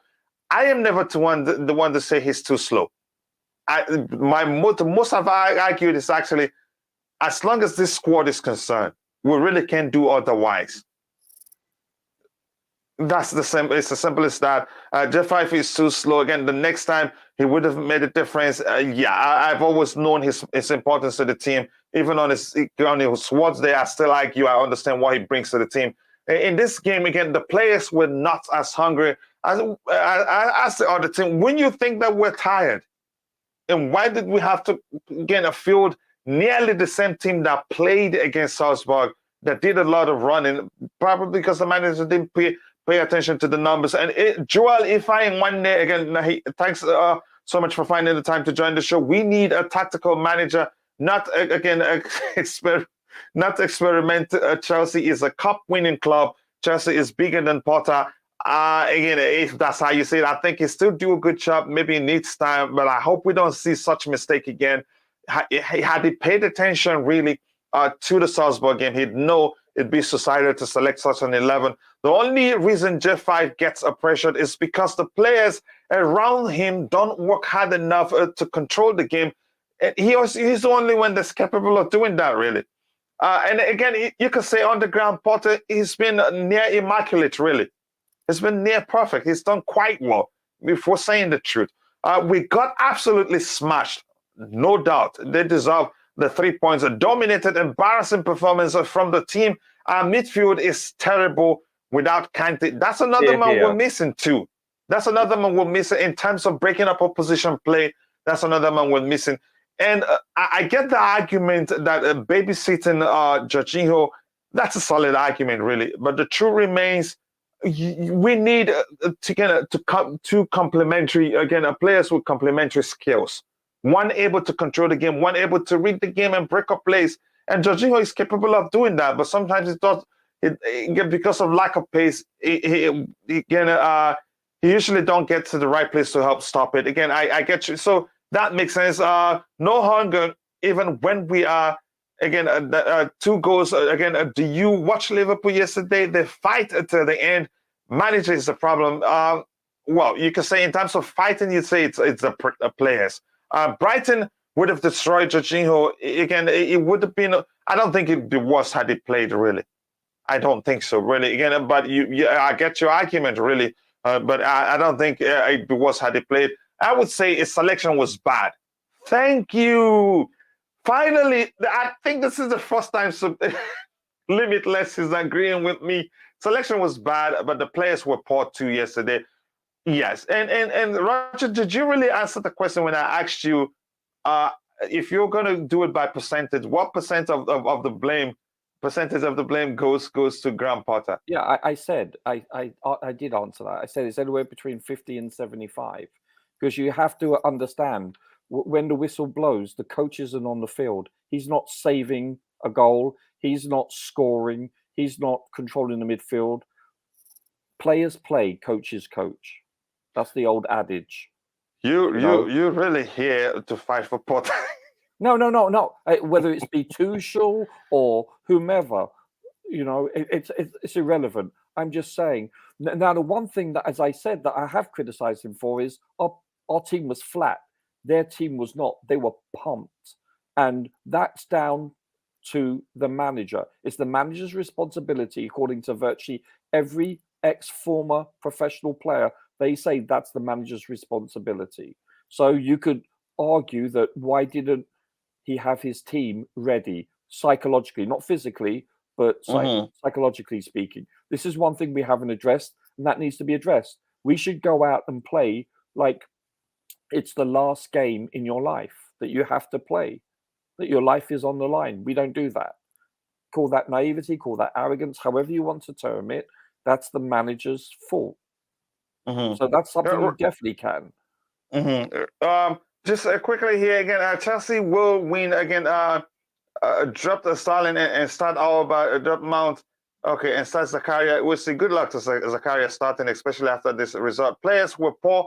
Potter was poor. End of story. I agree with you. Both were. Again, it hurts to say, really. Yeah, I get it. It hurts, really. Again, it was a poor selection. Glenn, who should you sell?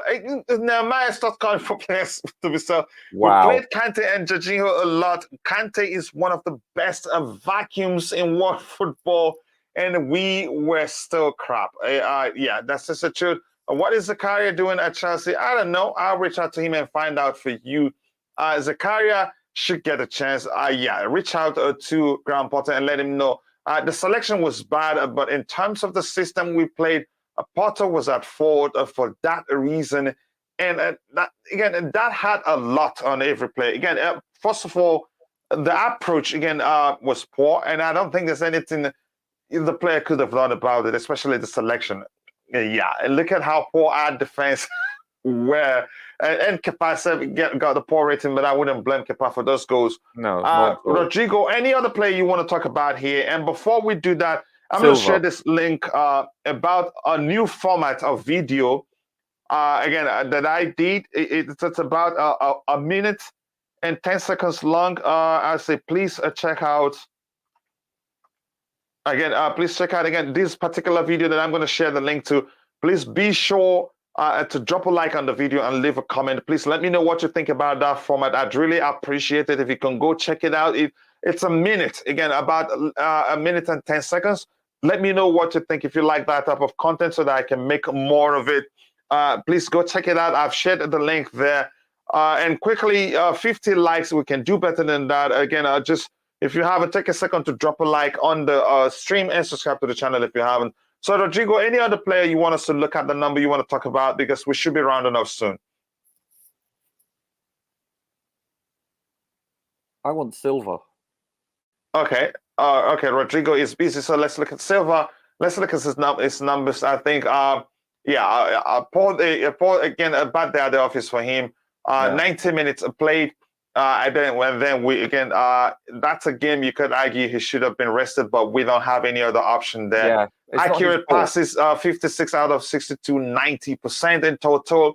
Let's see, attack, touches 75, passes into the final third of 4, accurate long balls, 3 out of 4, 75%. Wow, tackles 1 out of 1, clearances off the line, 2 clearances off the line.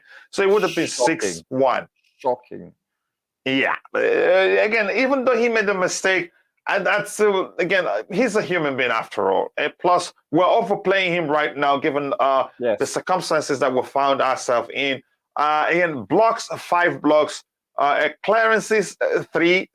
Just put those things together. Headed clearances 1, interceptions 1, recoveries 8. Wow. Ground duels 1 out of 1, aerial duels 1, 2 out of 3. So again, as much as he got you could say a poor rating here, it wasn't a poor performance really for him overall. It's given the circumstances we found ourselves in. Go ahead. It's overshadowed by the fact he made a few errors. Other than that, if you take those 1 or 2 plays where the ball was at his feet for just a split second, other than that, he had a solid game.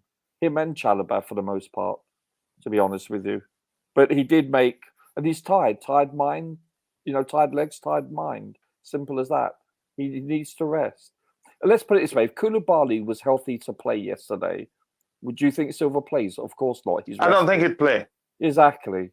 I don't think he'd play. But circumstances has forced us to start overusing him, unfortunately. And this is what I'm saying. A lot of people are writing, we're a rubbish team, we're average, blah, blah, blah. But you have to take into consideration, it's not an excuse, it's a fact. We are somewhat depleted, especially defensively. Okay, Roger, let me bring you back again to the questions Rodrigo asked you. Which is? I wouldn't go to the extent of saying we're depleted because we could have done things. We could have done things. Yeah, I get your point. We could have done things differently to make do with what we have.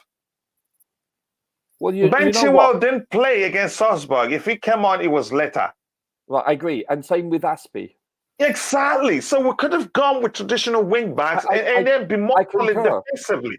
I concur. I totally agree. In our pre-game show, didn't we say we thought we'd play with a back 4? This is what we assumed we would play. Which would be good for Silva, given how much work it's done.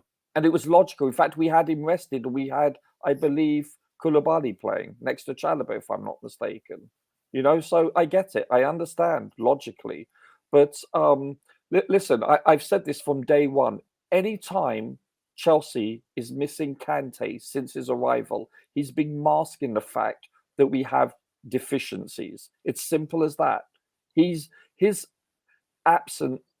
presence masks the fact that we're subpar in many places.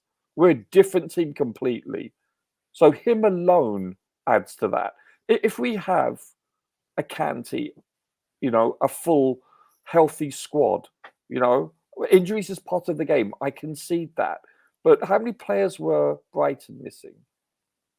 Starters or the depth? Not that much, if any. Not too many recognized. Right. Again, their big name players were all on the pitch. You could argue. Exactly. So if we had all our big name players and they were missing their big name players, do you think the score would be 4-1? No. So injuries is part of the game. You have to take that into consideration.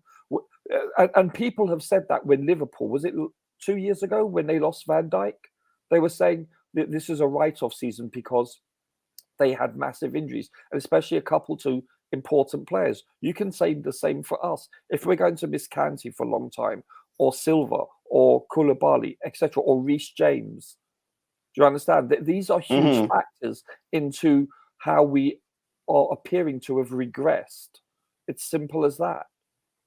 Yeah, again, please, before I get, again, the remaining comments in the chat and come back so we can round off, I want to look again, please, if you haven't, go check out this particular video. Again, leave a comment. I'd really appreciate it. You can see the link on the screen. Let me pin it so you don't miss it. I'll pin it at the very top. Go check it out. Let me know if you like that format. The format makes it easier for me as I have so many stuff going on. It makes it easier for me to just create content on the fly, whether I'm using my iPad or anything, to put it up there because, again, I don't want to stop creating at any time. So it makes it easier for me. And if you can go check it out, drop a like on the video. And again, also, again, share it if you can. But I want to get your thoughts. Do you like that type of content? Do let me know. I'd really appreciate it. I pinned the link. It's just about a minute and around 50 seconds, please. No, a minute and 10 seconds or so, or 30 seconds at most. Please go check it out and leave a like there. Again, so all by important plus he is. Do you want the way, again, this Chukwuemeka play? He is always in the box, gives Zakaria and Chukwuemeka a chance. I'd say Chukwuemeka maybe not Zakaria. Chukwuemeka, we've seen what he's capable of doing. I'd say actually start him over Raheem Sterling. He'd do more for us than Raheem Sterling. You could say he's more technically gifted than Raheem Sterling. Yeah. He wasn't on the bench yesterday, but we're not sure what's happening. No. But probably because he gets to play 90 minutes, at least had the result gone our way, maybe the plan was that he gets to play 90 minutes against Zagreb and probably maybe have a youth game assignment. We don't know. In the academy game assignment, that may well be the case. Again, this is Glenn. Glenn, again, I think half of the football world is linked to Chelsea at this point.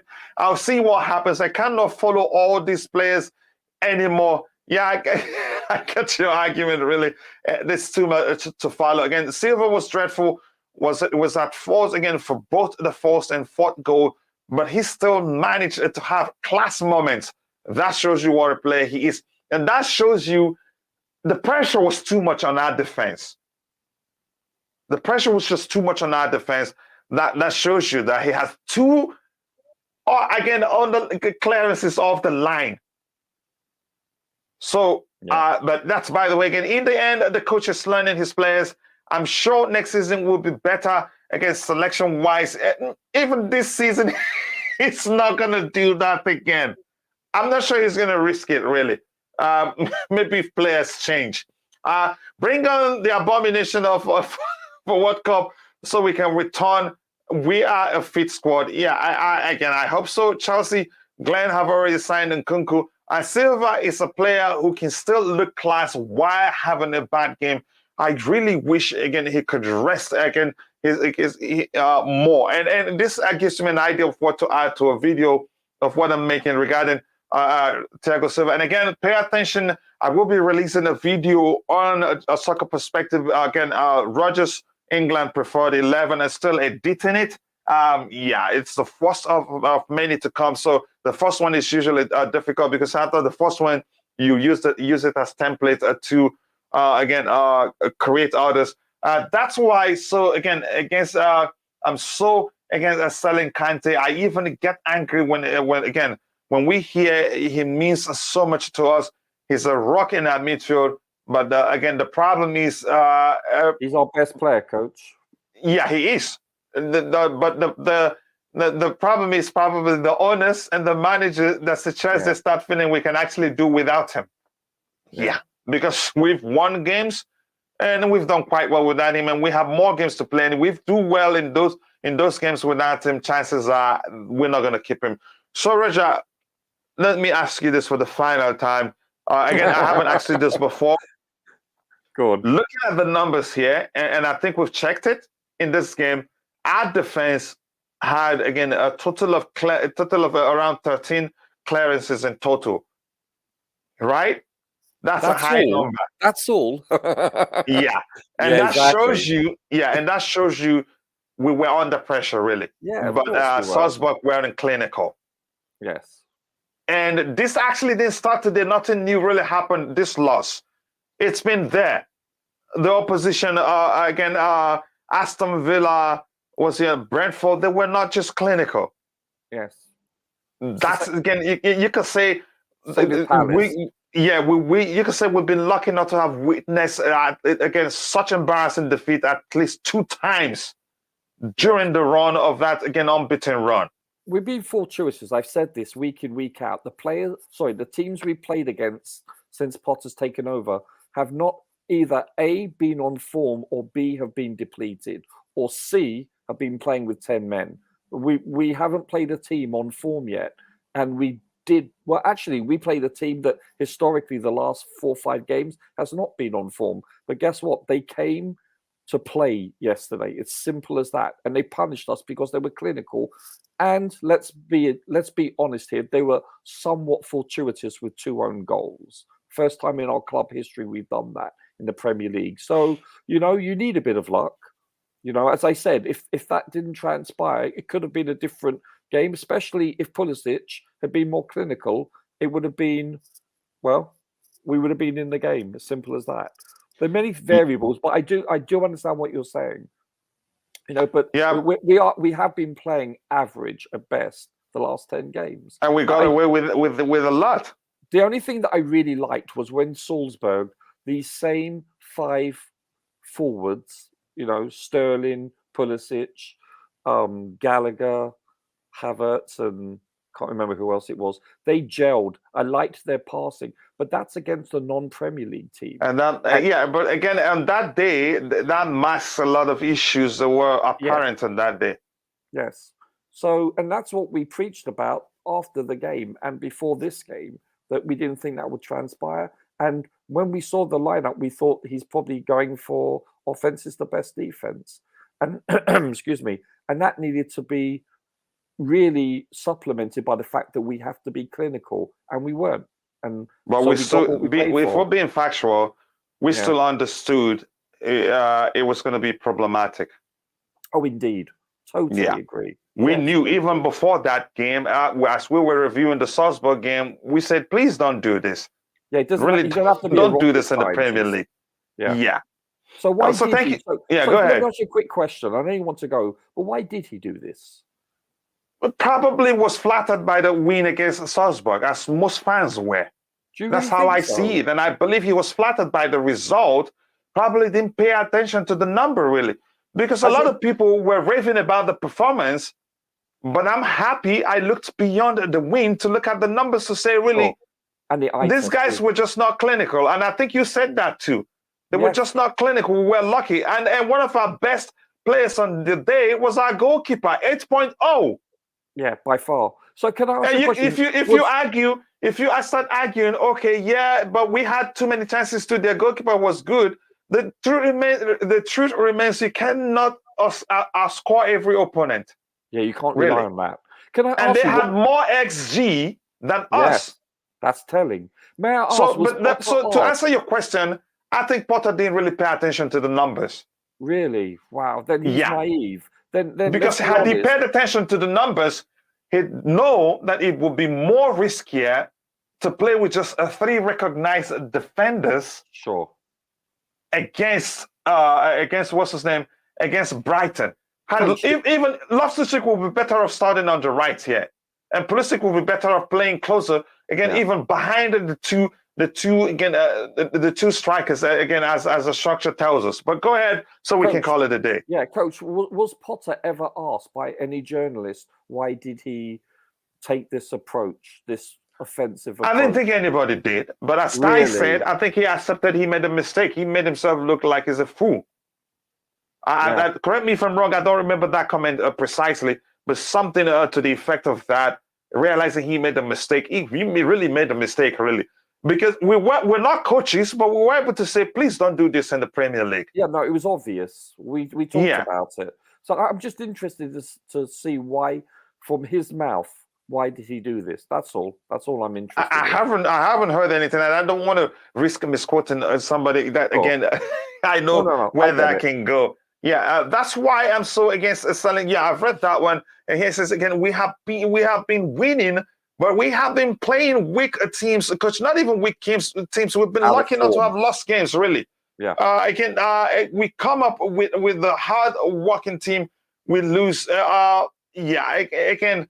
I can agree with that. Just of that sounds like a Calabar brother right there again. But again, if you're watching, if you haven't, take a second to drop a like on the stream and subscribe to the channel. If you haven't, it's a game. No one is perfect. Yeah, but if you're earning that much money, there are some mistakes we expect you not to make. Yeah. Honestly, I have to say that as much as, yes, I've come to terms, yes, the players has to be blamed to some measure.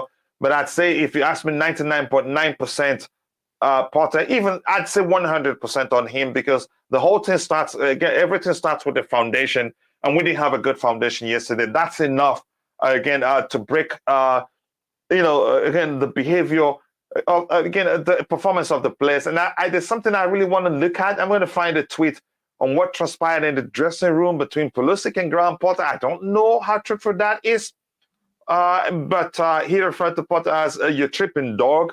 Something like that, but I'm not even going to it. Yeah, there's no way confirming if that's the truth. This team is broken. You could say that. Again, Arsenal would demolish us. Again, if we're going into that game with this mindset, I like it. To me, it's a sign we do well. Really. Honestly, I believe that going into that game with this mindset, it's a sign we do well. And you can't argue, I think it was Liam Lane that said that yesterday. That new manager bounces over. Really, you could argue that was what carried us through those again unbeaten run process. Maybe again. Some fortune. Some fortune. Yeah. So I like this again. Kimso Chelsea with the English national. Okay, let's see. Please like and subscribe for the final time. I think it's about time we call it a day. And I want to say thank you to my brother Roger for finding the time to join. It was a good argument, good debate, if you prefer. Enjoyable, so much to learn. Good point from all the panelists. And again, I want to say thank you to, again, Kim. So, Coach, you said the same thing about Man United, and we did well. Yeah, but at least we did well. We did well against them. But if you say we're going to mop the floor with teams, that's when I get really scared, really. Let's say again, thank you to Kim So, thank you to Nehemiah, Liam Lane, the captain of the house. Thank you to everybody else that's had the time to join the show. I appreciate you all. Supreme Quartz, Limitless, Glenn, Josviola was here herself, and thank you so much to you all. Again, I cannot thank you guys enough. With that, we've come to the end of the show. See you guys next time. And again, don't forget to look out for the video with Roger. So if you want to fight him if you're English and you want to fight him for his selection, keep an eye open. It will be released again, maybe tomorrow on Soccer Perspective. Again, I know you will enjoy it. Thanks so much. God bless us all, and bye.